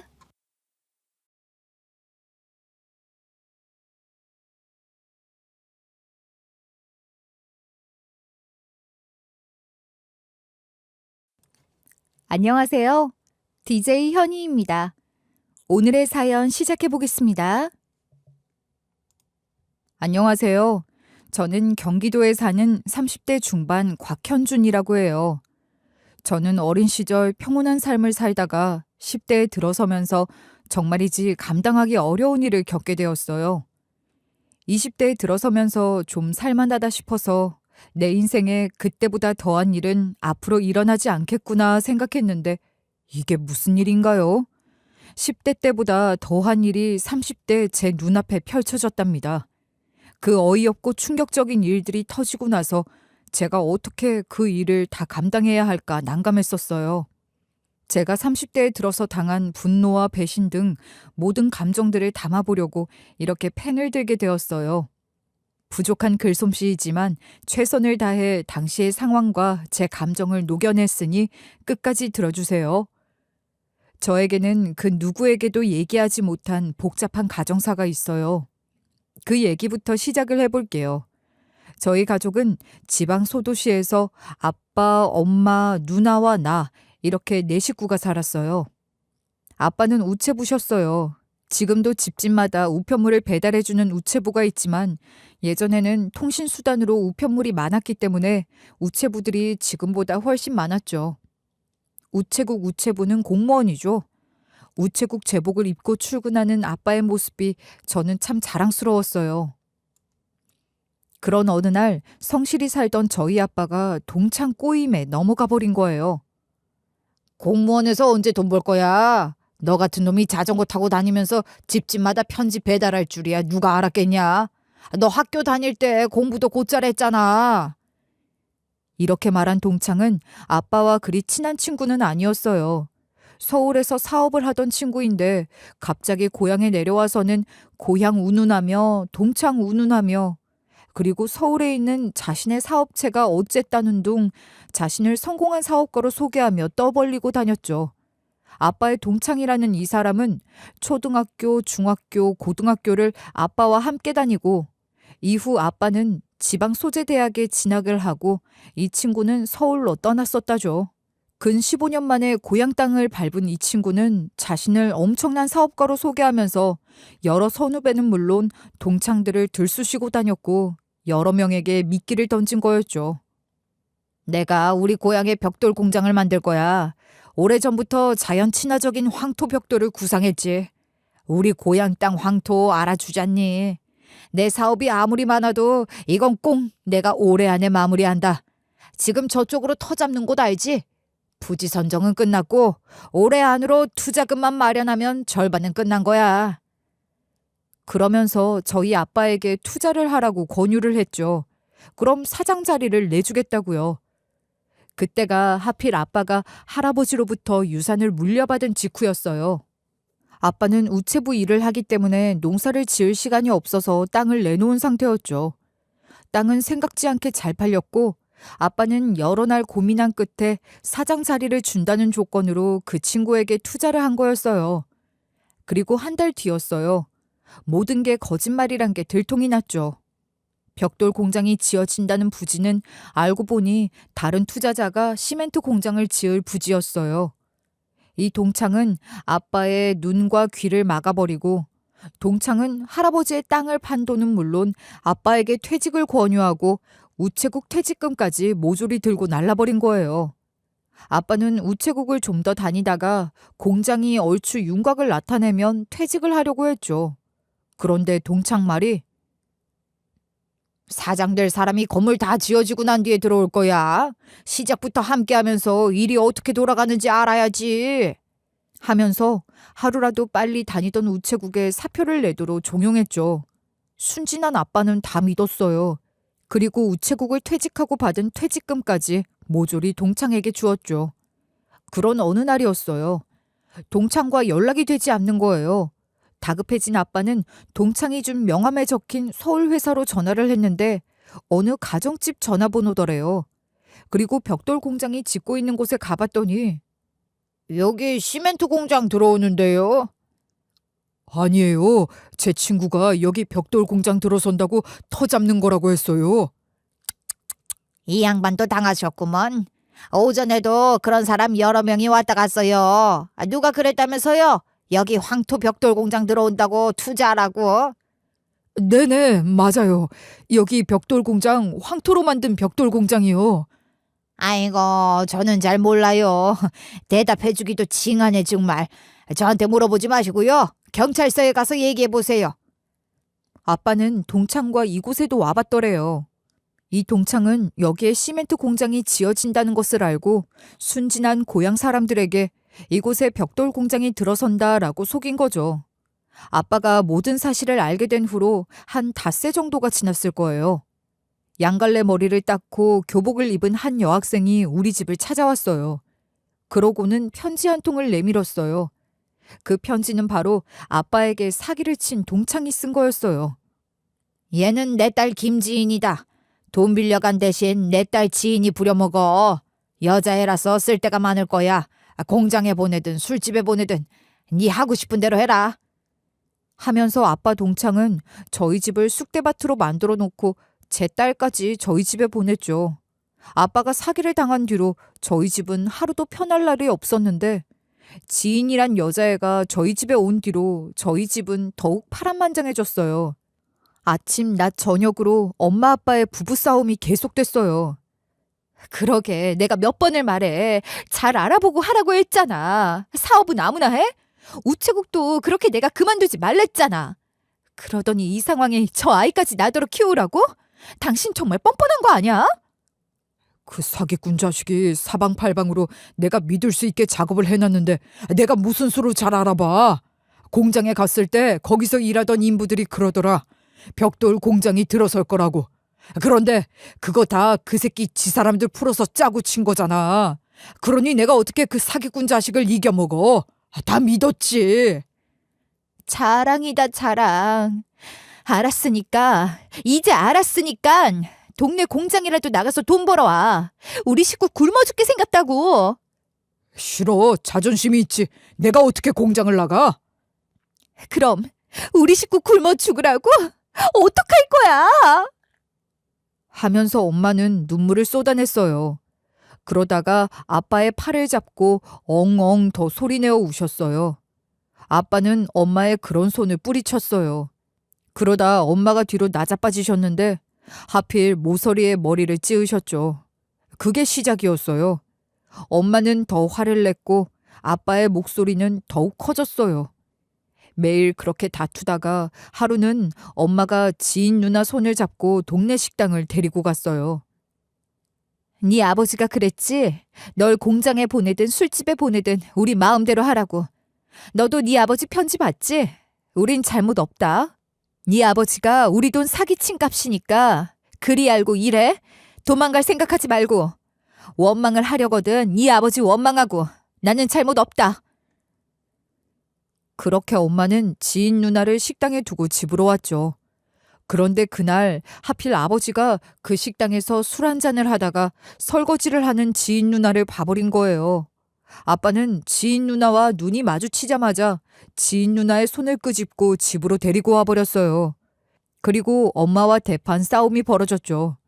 어린아이에게 무슨 짓이야? 네가 가서 식당에서 설거지해. 뭐라고? 당신 정말 미쳤구나. 아직도 현실 파악이 안 돼? 제 아버지가 우리한테 사기쳐서 내 새끼들이 굶고 있다고 손가락 쪽쪽 빨고 있는데 나는 사기꾼 딸년한테 그만한 일도 못 시켜? 그리고 그 사기꾼 놈이 그랬잖아. 자기 딸 공장을 보내든 술집을 보내든 맘대로 하라잖아. 제 부모가 허락한 짓을 왜 못하게 하는데? 당신이 성인군자야? 이런다고 그 사기꾼 놈이 미안하다고 우리 돈 돌려줄 것 같아? 사람이 왜 그리도 맹탕이야? 당신 호구냐고. 아빠는 엄마의 말을 듣고 있다가 한참을 생각하시더군요. 그래도 지인 누나에게 그러는 건 아니다 싶었는지 그래도 어린애를 식당에 보내는 건 안 돼. 그럼 나더러 어쩌라고. 내 자식들은 어쩌란 말이야. 하고 엄마는 울부짖었지만 아빠의 마음은 변하지 않았어요. 아빠는 매일 술에 취해 있었고 엄마는 동네 식당을 다니면서 설거지를 하셨어요. 평소 가정주부로만 지내시던 엄마는 식당 일을 힘들어 하셨어요. 밤이면 주무시면서도 끙끙 앓는 소리를 하셨죠. 누나는 누나대로 힘들어했어요. 혼자 방을 쓰다가 지인 누나랑 함께 방을 써야 하니까요. 게다가 누나와 지인 누나는 한 학교를 다니게 되었어요. 하루는 누나가 엄마에게 그러더군요. 엄마, 나 꼭 쟤랑 한 집에서 살아야 해? 한 방 써야 해? 친구들이 알면 뭐라고 말해. 나 정말 창피해. 그럼 현준이가 엄마 방에서 같이 자고 지인이를 현준이 방 줄까? 엄마도 참, 쟤를 내보내야지. 왜 현준이 방을 주는데? 엄마도 똑같다. 그러면서 누나도 힘들어했죠. 그런 어느 날이었어요. 토요일 아침이었는데 엄마가 누나와 저에게 중국집에 가서 점심을 먹자고 하시더군요. 누나와 저는 신이 나서 엄마를 따라 나섰어요. 엄마는 누나와 저에게 짜장면에 탕수육까지 사주었죠. 그리고 또 시내에 나온 김에 너희들 옷도 하나씩 사자 하시더군요. 누나와 저는 마냥 신이 났어요. 엄마, 월급 받은 거야? 월급 받았지. 엄마, 나는 옷 말고 운동화 사줘. 철없는 저는 그렇게 말을 했어요. 엄마는 그날 저와 누나에게 옷이랑 운동화를 사주시고는 10,000원짜리도 한 장씩 주셨죠. 누나와 저는 아무것도 눈치채지 못하고 그저 신이 났어요. 그리고 다음날 일요일이었어요. 눈을 떴는데 엄마가 보이지 않았어요. 누나와 저는 엄마를 찾았는데 엄마는 집안 어디에도 보이질 않았어요. 엄마가 일하는 식당도 가봤는데 도리어 식당 주인이 하는 말이 네 엄마 오늘은 왜 일 안 나오시니? 바빠 죽겠는데 엄마 보면 빨리 일 나오시라고 해. 그러는 거예요. 집에 돌아온 누나와 나는 엄마의 물건들을 뒤지기 시작했어요. 그러다 엄마의 화장대 및 작은 상자에서 편지 한 통을 발견했어요. 엄마가 누나와 저에게 남긴 편지였어요. 너희들한테 미안하다. 엄마는 도저히 이 집에서 못 살겠다. 아빠 말 잘 듣고 공부 열심히 해라. 너희들도 이제 다 자랐으니 앞가림 할 거라 믿는다. 누나는 옆에 있는 지인 누나에게 화풀이를 해댔어요. 계집애야, 너만 아니었음 우리 엄마 안 떠났어. 다 너 때문이야. 네가 나가야지. 너 때문에 우리 엄마가 나갔잖아. 왜 우리 집에 붙어 있는 거야? 나쁜 년, 사기꾼 딸년, 썩 꺼져! 지인 누나는 아무 소리 하지 않고 누나의 분풀이를 다 당하고 있었죠. 그리고 누나는 아빠에게도 대들었어요. 아빠 때문에 엄마가 떠났어요.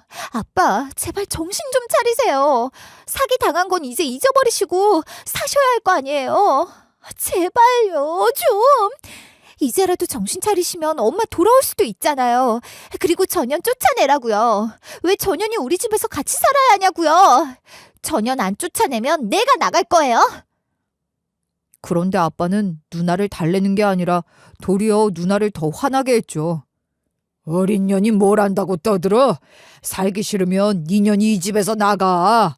이 집 싫은 사람들은 다 떠나도 좋아. 다 나가버려. 다 꺼져버리라고. 어린 것들이 오냐오냐 해주니까 세상 물정을 몰라. 세상 물정 모르는 건 아빠 아니야? 누나의 이 말에 아빠는 흥분을 하셨고 누나의 뺨에 손을 댔죠. 누나는 서러움에 복받쳐 울기 시작했어요. 그리고 아빠도 누나에게 상처가 되는 엄청난 말을 하고 말았어요. 너 학교 때려치우고 돈이나 벌어. 공부도 지지리도 못하는 년이 어디서 입만 나불거려. 네 년이 잘했으면 엄마가 집을 나갔겠어. 너희들이 속썩이니까 나간 거야. 공부 못한다고 학교를 그만둬? 내가 왜? 내가 왜 학교를 그만둬? 아빠 제정신이야? 학교를 그만둘 사람은 내가 아니라 전현이라고. 저 사기꾼 딸년이라고. 저 가시나가 나가서 돈을 벌어야지. 뭐? 날더러 학교를 그만두고 가서 돈 벌라고? 내 말이 틀렸냐? 넌 공부를 못하고 지인 있는 반에서 1등이잖아. 너는 아무리 해도 대학 못 가. 그런데 저 계집애는 공부 잘하니까 대학 보내서 돈 잘 버는 직업 만들어서 제 아빠가 떼먹은 내 돈 악착같이 갚게 할 거야. 아빠가 다 생각이 있어. 이 말이 진정 아빠의 진심이었을까요? 당시 어린 저는 거기까지 아빠의 마음을 헤아릴 수 없었어요. 하지만 그때 그 나이 누나와 저는 아빠의 말이 그렇게 서운할 수가 없었어요.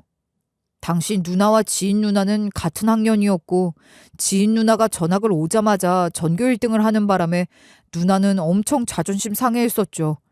그런데다가 아빠가 불을 지폈으니 누나의 마음이 어땠겠어요.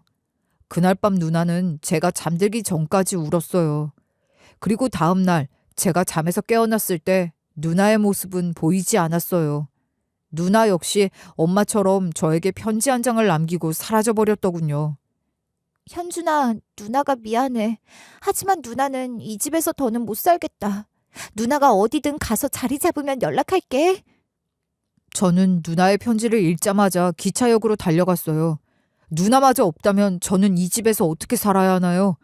기차역에 가봤지만 누나의 모습은 보이지 않았어요. 저는 그 기차역에서 누나, 누나 하고 애타게 울부짖었어요.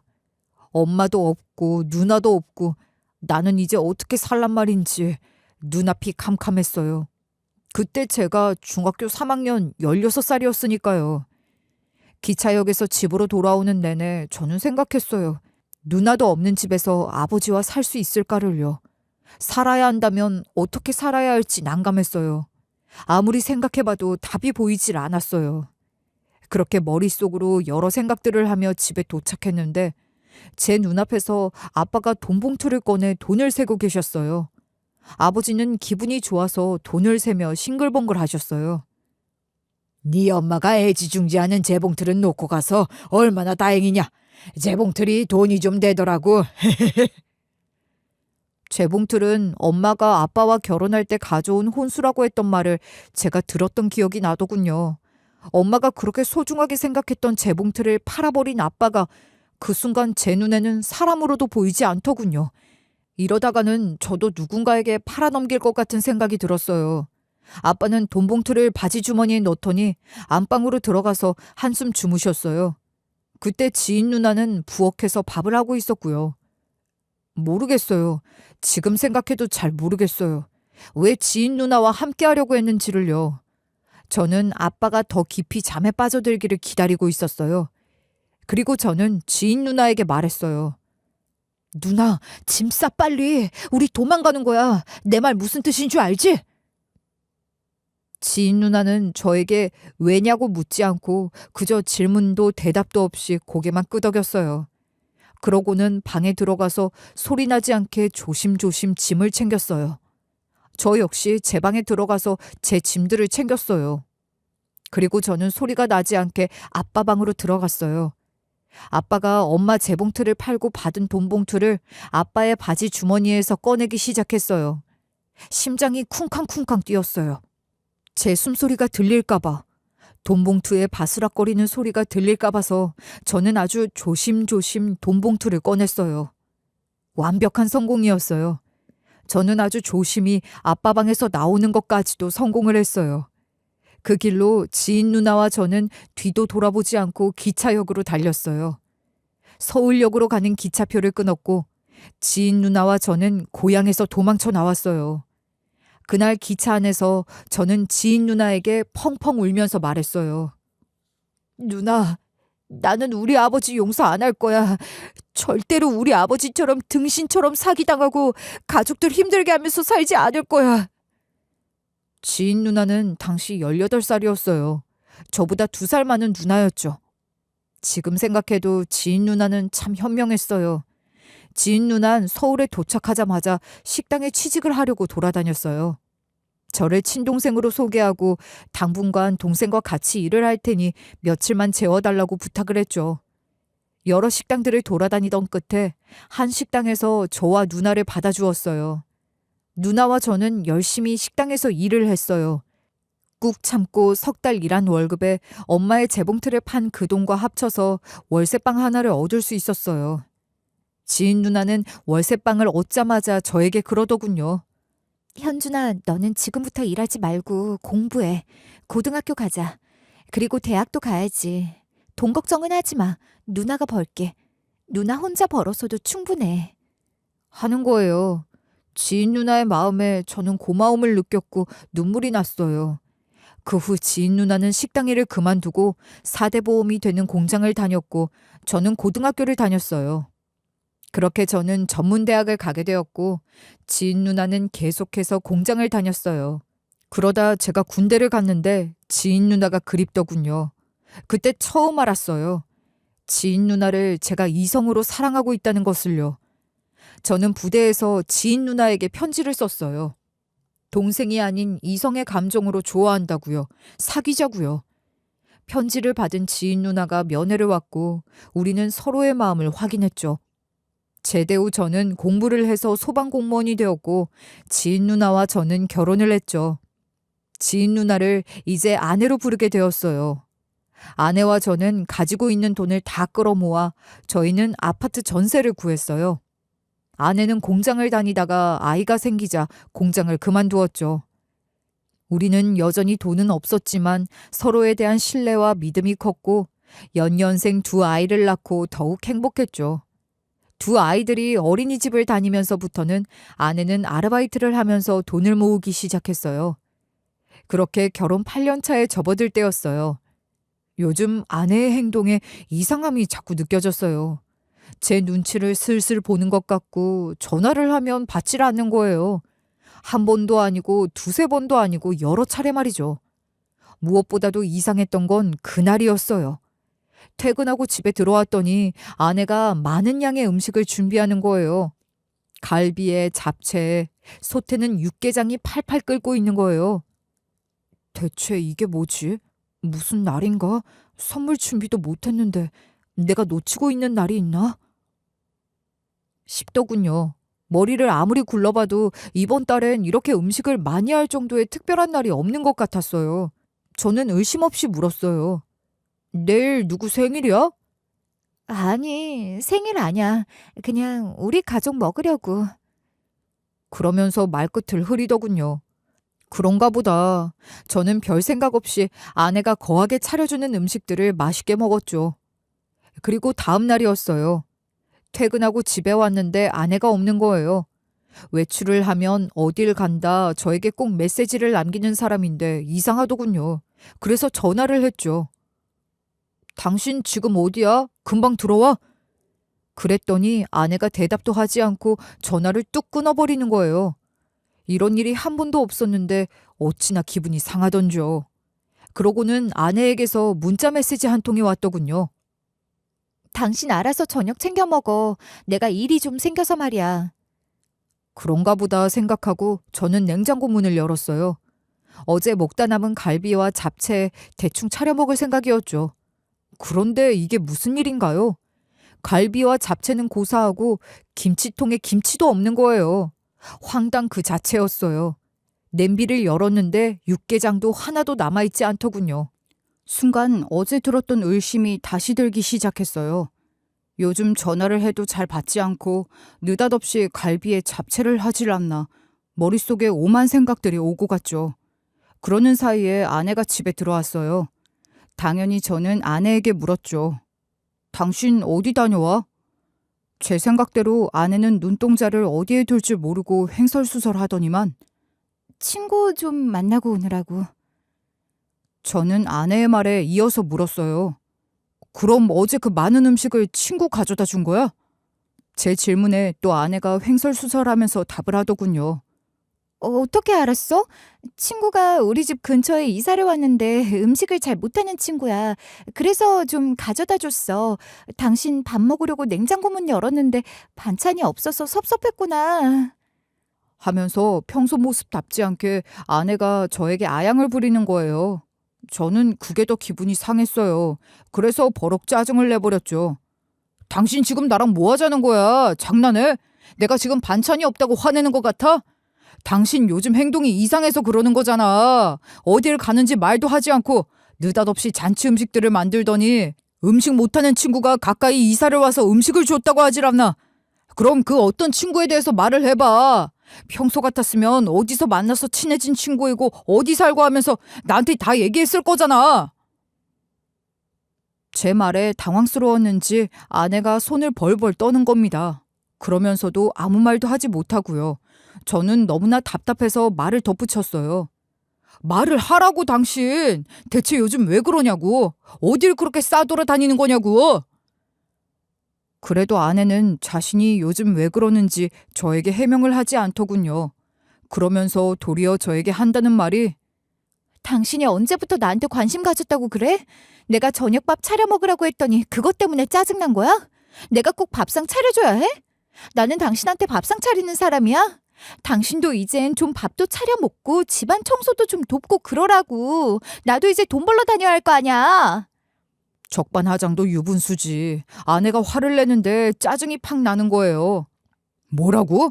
내가 묻는 질문에 답하라고 했지. 왜 엉뚱한 소리야. 당신답지 않게. 이러니까 당신도 이상해. 당신답지 않다고. 저는 그렇게 말을 하고 안방으로 들어가 버렸어요. 그날 저희 부부는 각방을 썼고 결혼해서 처음으로 부부싸움이란 걸 하게 되었죠. 그리고 몇 주째 냉전 사이가 계속 이어졌어요. 아내는 저에게 화해를 하려고 말을 걸긴 했지만 제 마음이 열리질 않았어요. 아내가 저에게 뭔가 속이고 있다는 확신이 들었으니까요. 그리고 몇 달이 흐른 어느 날이었어요. 그날은 제가 야간 근무라서 늦은 출근을 하려고 집에 있는데 아내가 한껏 치장을 하고 외출 준비를 하더군요. 콧노래까지 부르면서요. 대체 이 여자가 왜 이러지? 왜 평소에 안 하던 짓을 하고 이러는 거지? 아내가 콧노래를 부르고 나가는데 저는 저도 모르게 그만 겉옷을 챙겨 입었어요. 그러고는 아내의 뒤를 따라 나섰죠.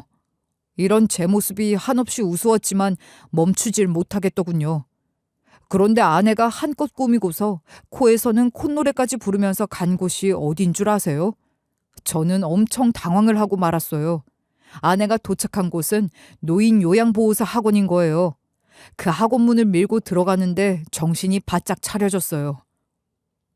내가 지금 무슨 생각을 한 거야? 한편으로는 웃음이 나고 또 한편으로는 쪽이 팔려서 고개를 들 수가 없었어요. 어쨌든 여기까지 따라왔으니 아내를 만나고 가자 하는 생각이 들었어요. 그래서 아내가 수업을 마칠 때까지 기다렸죠. 저는 수업을 마치고 나온 아내 앞에 얼굴을 내밀었었어요. 여보, 이 학원 다녀? 저를 보더니 아내가 깜짝 놀라더군요. 어머, 당신 여기 어떻게 알고 온 거야? 저는 아내를 와락 끌어안아 버렸어요. 차마 미행했다는 말을 할 수가 없어서요. 아내는 그런 제 마음도 모른 채 미안해. 시험 떨어질까봐. 떨어지면 창피하잖아. 그래서 합격하면 당신한테 말하려고 했는데 어떻게 한 거야? 저는 어떻게 알게 됐냐는 아내의 물음 대신에 이야기의 화제를 바꿔버렸어요. 대체 노인 요양보호사는 무슨 일을 하는 거래? 그러자 아내가 신나게 얘기를 하더군요. 거동이 불편한 노인분들이 있잖아. 일상생활을 혼자 하실 수 없는 분들. 그런 분들 집을 직접 방문해서 식사도 챙겨드리고 집 청소도 해드리고 시간을 같이 보내드리는 거야. 저는 아내를 응원해 주었어요. 혼자서 몰래 공부하던 아내도 이제는 제가 알게 되자 집에서도 내놓고 공부를 하더군요. 그 모습을 보는데 아내가 그렇게 든든할 수가 없었어요. 이런 아내를 제가 의심했다는 미안함이 가득했어요. 그렇게 몇 달간 아내는 노력을 하더니만 결국 열심히 공부를 해서 자격증을 취득했죠. 아내는 두 아이를 육아를 하느라 집에만 있었고 간간히 아르바이트는 했지만 적은 액수였죠. 저는 그렇게 아내를 다시 믿게 되었죠. 그간 오해했던 부분이 너무나 미안했어요. 아내와 함께 그 험난한 고난을 다 겪으며 살아왔는데 그런 아내를 의심했다니. 그리고 아내가 저를 배신할 리 없다는 믿음에 안도의 한숨과 함께 더 굳건한 믿음이 생겼죠. 그러던 중 한겨울 어느 날이었어요. 근무 중에 화재 신고가 들어와서 저희 팀이 출동을 하게 되었죠. 화재로 출동한 곳은 저희 소방서에서 얼마 떨어지지 않은 빌라촌이었어요. 신고가 들어온 집은 소방도로 바로 앞인 빌라 4층이었어요. 신고를 받고 도착한 저희 소방팀은 정신이 없었어요. 빌라 안에 모든 사람들이 다 밖으로 나왔는데 정작 화재를 신고한 집에서는 사람이 나오질 않는 거예요. 저희 팀이 도착했을 때 동네 주민들이 403호에 사람이 있어요. 아직 나오질 못했어요. 곧 숨이 넘어갈 듯 여기저기서 사람들이 외쳐댔어요. 저희 팀이 403호로 들어가려는 순간 한 여자가 뛰쳐나왔어요. 한겨울인데 반팔에 반바지를 입은 여자였는데 저는 그 여자를 본 순간 사지가 굳어버렸죠. 그 여자는 다름 아닌 제 아내였어요. 아내 역시 저를 보고 기겁을 했어요. 그 순간 저는 아내에게 어찌 된 일이냐고 붙잡고 물어볼 수가 없었어요. 제가 소방관이니까요. 화재 진압이 우선이니까요. 아내가 저를 붙잡고 눈물을 흘리며 애원했어요. 안방에 탈출하지 못한 사람이 있어요. 그분 탈출시키려고 제가 하면서 아내는 뒷말을 잇지 못했어요. 순간 제 머릿속에 맞아, 내 아내는 노인집에서 요양보호사 일을 하고 있지. 그럼 옷은 뭐지? 꼭 이렇게 옷을 입고 일해야 하나? 저는 정신이 반은 나간 상태로 안방으로 들어갔어요. 아내의 말대로 구부정한 허리에 한 노인이 있더군요. 저는 노인을 구해서 나왔어요. 노인이지만 키가 크고 무게가 상당히 나가더군요. 아내가 이 노인을 이끌고 나올 수 없었음을 알겠더군요. 그렇게 겨우 노인을 구해 나왔고 나는 다시 불길 속으로 들어갔어요. 시간이 지났고 다행히 불길은 크게 번지질 않았어요. 저는 대원들과 함께 밖으로 나왔죠. 그런데 밖에서는 실랑이가 벌어지고 있더군요. 마지막으로 구출된 403호 노인이 119를 타고 병원으로 가자는데 절대 가지 않겠다고 하더랍니다. 내 아들이 여기 있다고, 내 아들이. 여기 어르신 혼자 사신다면서요. 아니야, 내 아들이 저기 들어가 있어. 대원들은 아내에게 묻더군요. 치매 노인이신가요? 왜 자꾸 아들 얘기를 하시는지. 저 집에 혼자 사시는 거 맞죠? 아들은 없으신 거 맞죠? 그런데 이상스럽게도 아내 역시 가타부타 확실하게 답을 하지 않는 거예요. 그러니 대원들이 더 답답할 수밖에요. 그러는 가운데 제가 빌라에서 나오자 노인이 제 얼굴을 보더니 안도의 숨을 내쉬는 거예요. 그러면서 하는 말이 아들 나왔네. 내 아들 나왔어. 하고 웃으면서 119를 타겠다는 제스처를 하는 거예요. 순간 주변에 있던 사람들 모두가 고개를 갸웃거렸죠. 가장 당황스러운 건 저였죠. 저를 보더니 아들 나왔네 라고 했으니까요. 대원들 역시 저와 노인을 번갈아 가면서 보는 거예요. 저는 노인의 얼굴을 자세히 들여다보았어요. 아니, 이게 누구인가요? 세상에나 고향을 떠나오면서 다 잊어버렸던 제 아버지가 아니겠어요? 제가 그렇게도 증오하고 제 기억에서 영원히 지워버리고 싶었던 사람, 제 아버지였어요. 순간 제 표정은 얼음이 되어버렸어요. 아내가 경찰과 얘기를 다 마치고 저에게 왔더군요. 저는 아버지를 보던 시선을 거두고 아내를 원망하는 눈빛으로 바라봤어요. 그러고는 물었어요. 이거였어? 우리 집 가까이로 이사를 왔다는 음식 못한다는 친구가 저 사람이었어? 저 사람 돌보려고 당신 요양보호사 자격증까지 딴 거야? 당신한테 언젠가는 말하려고 했어. 언제 말해야 하나 기회를 보고 있었다고. 계속 속일 생각은 아니었어. 아내의 변명이 귀에 하나도 들리지 않았어요. 그저 아내가 미울 뿐이었어요. 저를 누구보다도 아내가 잘 안다고 생각했으니까요. 믿었으니까요. 저는 지금 소방공무원으로서 이 자리에 왔다는 사실을 망각해버렸어요. 일이고 뭐고 다 팽개치고 저 인간 같지도 않은 인간이 지금 내 주변에 있다는 사실과 아내가 저를 속이고 저 인간과 연락을 하며 지냈다는 게 화가 나서 견딜 수가 없었어요. 저는 일이고 뭐고 다 팽개쳐버렸어요. 화가 나서 어떻게 할지를 모르겠더군요. 아내 역시 119를 타고 병원으로 가서 검사를 받아야 하는데 그런 저 때문에 119를 타지도 못하고 제 눈치만 보고 있더군요. 그러다 잠시 시간이 지났고 제 화가 조금 누그러진 것 같아 보였는지 아내가 말을 시작하더군요. 아버님이... 아내가 그 인간 얘기를 하자마자 저는 버럭 화를 냈어요. 뭐? 아버님? 누가 누구 아버님이래? 나는 아버지가 없어. 당신도 알잖아. 세상 사람 다 몰라도 당신은 알잖아.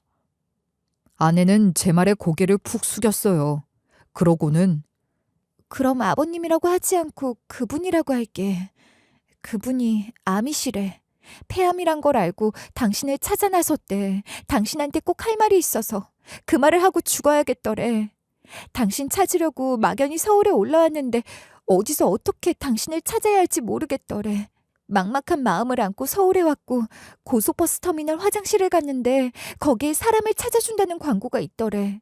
그래서 광고에 적힌 번호에 전화를 했더니 돈을 보내라고 하더래.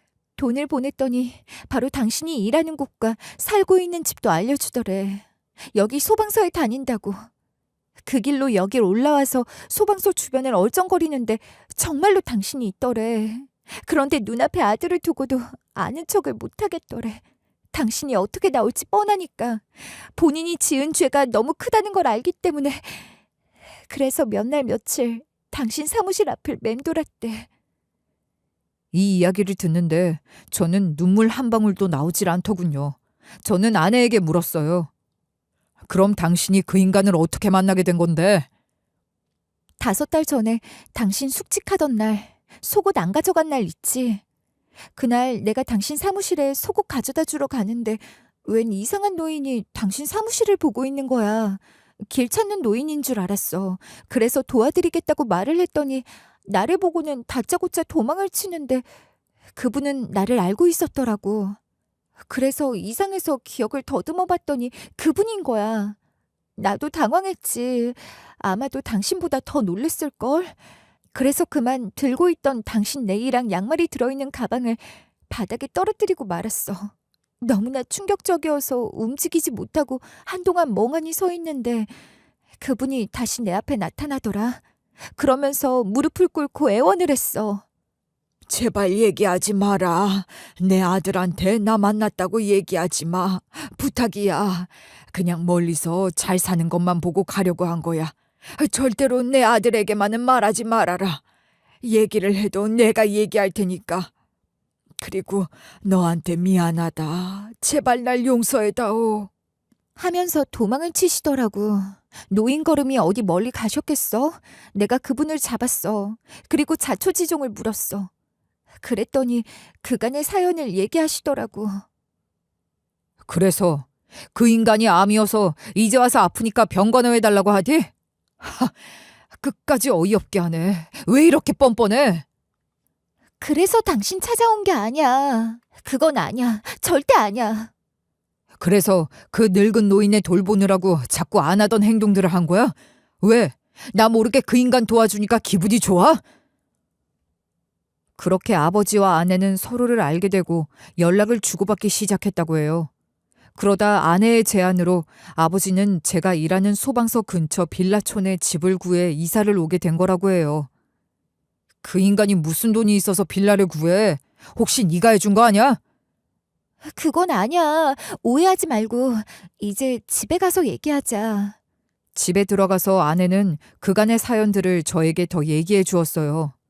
아버지는 제가 돈을 훔쳐 아내와 달아나자 엄청 화가 났다고 해요. 저를 찾으면 가만두지 않을 거라고 벼르고 있었대요. 그렇게 몇 달이 지났는데 생각지도 못한 누나의 소식을 접하게 되었대요. 누나가 가출 소녀인 걸 안 나쁜 놈들이 누나를 유인해서 취업을 해준다고 해놓고선 술집에 팔아넘겨 버렸대요. 이로 인해 누나는 스스로 삶을 접었다고 해요. 경찰에게 누나의 이 소식을 듣고 아버지는 절로 정신이 들었대요. 그동안 자신이 가족들에게 무슨 짓을 했는지요. 아버지는 누나의 마지막을 함께 해줬다고 해요. 그리고 엄마와 저를 찾아 나서려고 했지만 찾을 방법도 없을 뿐더러 엄마와 제 앞에 나타날 면목이 없더래요. 그래서 언젠가는 만나지겠지 기도를 하면서 술을 끊고 닥치는 대로 일을 하셨다고 해요. 엄마와 저를 만나면 돈으로 그 힘든 시간을 보상해 주려고요. 그렇게 19년의 세월이 지났는데 건설 현장에서 일을 하다가 갑자기 쓰러지셨더래요. 병원에 갔더니 의사가 폐암이라고 말을 하더래요. 남은 삶이 길어야 1년, 짧으면 6개월 남았다고요. 의사의 얘기를 듣고 집에 와서 곰곰이 생각해보니 어느 날 갑자기 자신이 죽어버리면 아들을 볼 수가 없잖아요. 그리고 모아둔 돈이 어디로 갈지도 모르고요. 그래서 무작정 아들을 찾아 나선 거라고 해요. 그러다 우연찮게 아들을 만나게 된 거고요. 아내 얘기를 다 듣고 저는 짜증을 냈어요. 오지랖 떨지 마. 나보다 네가 더 잘 알잖아. 그 인간이 어떤 인간인지 말이야. 그리고 사람은 쉽게 안 변해. 그 인간이 자기 입으로 변했다고 하는 거 난 믿을 수가 없어. 아내는 아버지와 제 사이에 쌓인 앙금을 풀게 해주기 위해 아버지를 돕고 있었어요. 아내가 저에게 그러더군요. 솔직히 나는 아버님께 감사드려. 당신과 이렇게 결혼해서 아이를 낳고 잘 살 수 있었던 거 아버님 덕분이라고. 그때 아버님은 충분히 나를 술집이나 공장에 팔아넘길 수도 있었어. 그런데 그러지 않으셨어. 내 친아버지도 나를 버렸는데 당신 아버님은 나를 버리지 않으셨어. 그때도 그게 그렇게 고마웠어. 지금도 그 마음 변치 않아, 나는. 그때 아버님이 나를 술집에 팔아넘겼다면 아마 나도 당신 누나와 같은 선택을 했을지도 몰라. 눈물을 흘리는 아내에게 제가 말했어요. 아버지는 당신은 버리지 않았지만 엄마와 나와 누나를 버렸잖아. 아버님이 해마다 누나 제사를 지내고 있더라. 누나 제사는 이제 내가 지낼 거야. 뭐라고? 누나 제사를 지내? 누나 죽여놓고 뻔뻔하게 제사를 지낸다고? 진짜 코미디가 따로 없다. 저는 화가 머리끝까지 났어요. 이 화를 주체할 수가 없더군요. 아내는 아내대로 지난 시간들이 떠올라서 감정을 주체하지 못하고요. 그러다 얼마의 시간이 흘렀을까요? 아내가 그러더군요. 아버님 암 환자야. 그래서 내가 아버님 집에 다니면서 음식도 해드리고 청소도 해드린 거야. 공짜로 한 거 아니고 요양보호사 자격으로. 아버님 집에서 일을 하면 돈도 나와. 불이 난 그날도 청소를 해주느라 옷도 반팔 반바지 입고 있었던 거야. 아버님이 추위를 많이 타셔. 그래서 보일러를 빵빵하게 트는데도 춥다고 하셔서 전기장판까지 켠 거고. 아내는 저를 설득했지만 저는 그런 아버지를 용서할 수가 없었어요. 늙고 병들면 다 용서가 되는 건 아니잖아요. 그렇게 그날 아내와의 대화를 마치고 한참을 생각했지만 제 마음속에선 용서하는 마음이 끝내 생겨나질 않았어요. 그러다 며칠이 지났을 거예요. 퇴근을 하고 집으로 가는데 집 앞에 아버지가 서 계시더군요. 아버지가 무슨 얘기를 할지 뻔했어요. 이런저런 구차한 얘기가 듣고 싶지 않아서 저는 아버지를 피하려고 했죠. 그런데 아버지가 저를 보자마자 무릎을 꿇으셨어요. 저는 냉정하게 말했어요. 쇼하지 마시고 가세요. 무슨 얘기 하실지 다 알아요. 하지만 제 마음은 변함없습니다. 저한테 진심으로 미안하다면 엄마랑 누나 제 앞에 데리고 오세요. 그럼 제가 용서해 드릴게요. 라고 저는 모질게 얘기를 하고 돌아서 와버렸어요. 그리고 집에 들어와서 아내에게 얘기를 했어요. 너 돈 안 벌어도 돼. 그러니까 그 사람 집에 가지 마라. 그리고 그날 이후 저는 아내를 멀리하기 시작했어요. 아내는 기회가 될 때마다 저를 설득하려 했지만 저는 분이 풀리지 않았거든요. 아버지와 저 사이에서 전전긍긍하는 아내가 느껴졌지만 어쩔 수가 없었어요. 그리고 몇 주 뒤에 화재에 대한 원인 조사 결과가 나왔어요. 아버지는 빌라에 새 들어 사셨고 전기장판 과열로 인한 화재였어요. 제 아내가 그 현장에 있어서 빠르게 신고를 하고 대처를 해서 그 정도였지. 만약에 늙으신 아버지 혼자 있었으면 대형 화재가 났을 거예요. 불이 옆집까지 번지지 않은 게 천만다행이었어요. 빌라 주인이 와선 아버지에게 막 뭐라고 하더군요. 이래서 내가 늙은 노인애한테 월세 안 주려고 했던 건데 노인이 이 집 아니면 안 된다고 해서 하도 굽신거리길래 불쌍해서 내줬더니만 이사달이 났네. 원상복구만 해놓으세요. 아버지가 집주인에게 또 미안하다고 허리를 숙이는데 저는 그저 그 모습을 바라보기만 했죠. 빌라 주인이 너무할 정도로 아버지에게 말을 했지만 저는 자식으로서 그냥 보고만 있었어요. 할아버지, 돈이 얼마가 들어가건 집에 원상복구 해놓으시고요. 그대로 사셔야 해요. 누가 불난 집에 들어와 살려고 하겠어요. 그러면서 한다는 소리가 월세 올리는 건 감안하셔야 해요. 저도 피해가 이만저만이 아니니까요. 아버지는 빌라 주인에게 아무 말도 하지 못하고 그러겠다고 고개를 끄덕이더군요. 듣고 있던 아내가 빌라 주인에게 한마디 쏘아 붙이려고 했지만 저는 관둬, 저렇게 당해야 정신을 차리지 하고 아내를 말렸죠. 그렇게 화재 문제는 해결이 되고 며칠 뒤에 또 아버지가 저를 찾아왔더군요. 손이 발이 되게 빌면서 말이죠. 제발 용서해다오. 아버지의 얘기에 저는 콧방귀도 끼지 않았어요. 그리고 몇 시간 뒤였어요. 집으로 가는 길에 아버지가 쓰러지셨다고 하더군요. 연락을 받은 아내는 병원으로 달려갔지만 저는 가지 않았어요. 마음은 아팠지만 병원에 가지 않았어요. 집에 있는 저에게 아내가 연락을 했더군요. 여보, 아무래도 아버님 마지막인 것 같아. 와서 손 한 번만 잡아드려. 아내는 저에게 애원했지만 저는 끝까지 아버지가 입원한 병원에 가지 않았어요. 그게 복수라고 생각했어요. 단 저는 아내를 말리지 않았어요. 아내는 태어난 아버지를 찾아가서 한결같이 음식을 만들어드리고 청소며 빨래를 해주고 병원도 모시고 다녔죠. 제가 그런 아내의 행동을 말릴 수도 있었지만 왜 그랬을까요? 저는 아내를 말리지 않았고 제 일만 열심히 했어요. 그런 어느 날 아내가 저에게 그러더군요. 독한 사람. 그래도 부모라고, 살아계신 부모라고, 지난 날을 후회하면서 자식에게 무릎을 꿇고 용서를 구한 아버지라고. 나도 이렇게 날 찾아와서 잘못했다고 용서해달라고 하는 아버지가 있었으면 감사할 것 같은데 당신은 왜 그걸 모르냐고. 왜 그걸 받아들이지 못하냐고. 고집을 피울 때서 피우라고. 자그마치 19년 동안 당신에게 용서를 받으려고 사신 분이야. 어디 그러기가 쉬워? 라고 말했지만 저는 그럼에도 불구하고 끝내 아버지를 만나러 가지 않았어요. 결국 아버지는 화재 사건 이후 7개월 만에 생을 마감하셨어요. 그런데 이런 마음은 또 뭘까요? 그 고집을 부려놓고서는 아버지가 돌아가시고 나니까 후회가 되더군요. 임종은 지킬 걸. 그래도 우리 아이들도 보여드릴 걸 하고요. 아버지를 납골당에 모시고 난 후에 저는 아내에게 그런 제 마음을 얘기했죠. 그랬더니 아내가 그러더군요. 당신 마음 알아. 정말 당신이 싫었다면 내 다리를 부러뜨려서라도 아버님 댁에 가는 날을 막았겠지. 당신 대신에 내가 아이들 데리고 아버님께 인사드렸어. 당신 몰래 딱 한 번. 아버지가 제 앞으로 남긴 재산은 2억 3천 정도 되더군요. 저는 그 돈으로 아파트 전세 재계약할 때 큰 도움을 받았어요.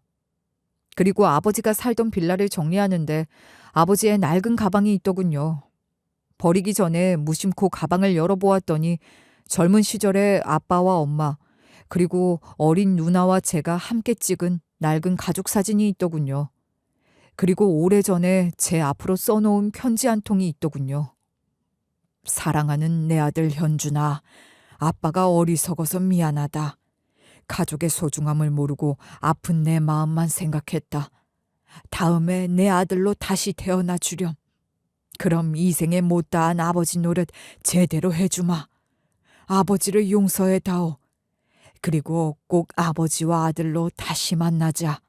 마음으로 눌러쓴 진심 어린 아버지의 손편지를 보고서 저는 그동안 참았던 눈물을 흘려버렸어요. 아주 실컷 엉엉 처음이자 마지막으로 울어버렸죠. 하지만 솔직히 말해서 아직도 아버지를 다 용서한 건 아니에요. 엄마가 그립고 누나가 그리우니까요. 아버지를 생각하면 떠오르는 미움과 사랑, 이 두 마음을 언젠가는 바닥에 내려놓을 때가 있겠죠. 그땐 아버지를 진심으로 용서할 거예요. 아버지에 대한 용서와 그리움이 생기면 그때 다시 사연 보낼게요. 지금까지 제 사연을 들어주신 여러분 감사합니다. 안녕히 계세요.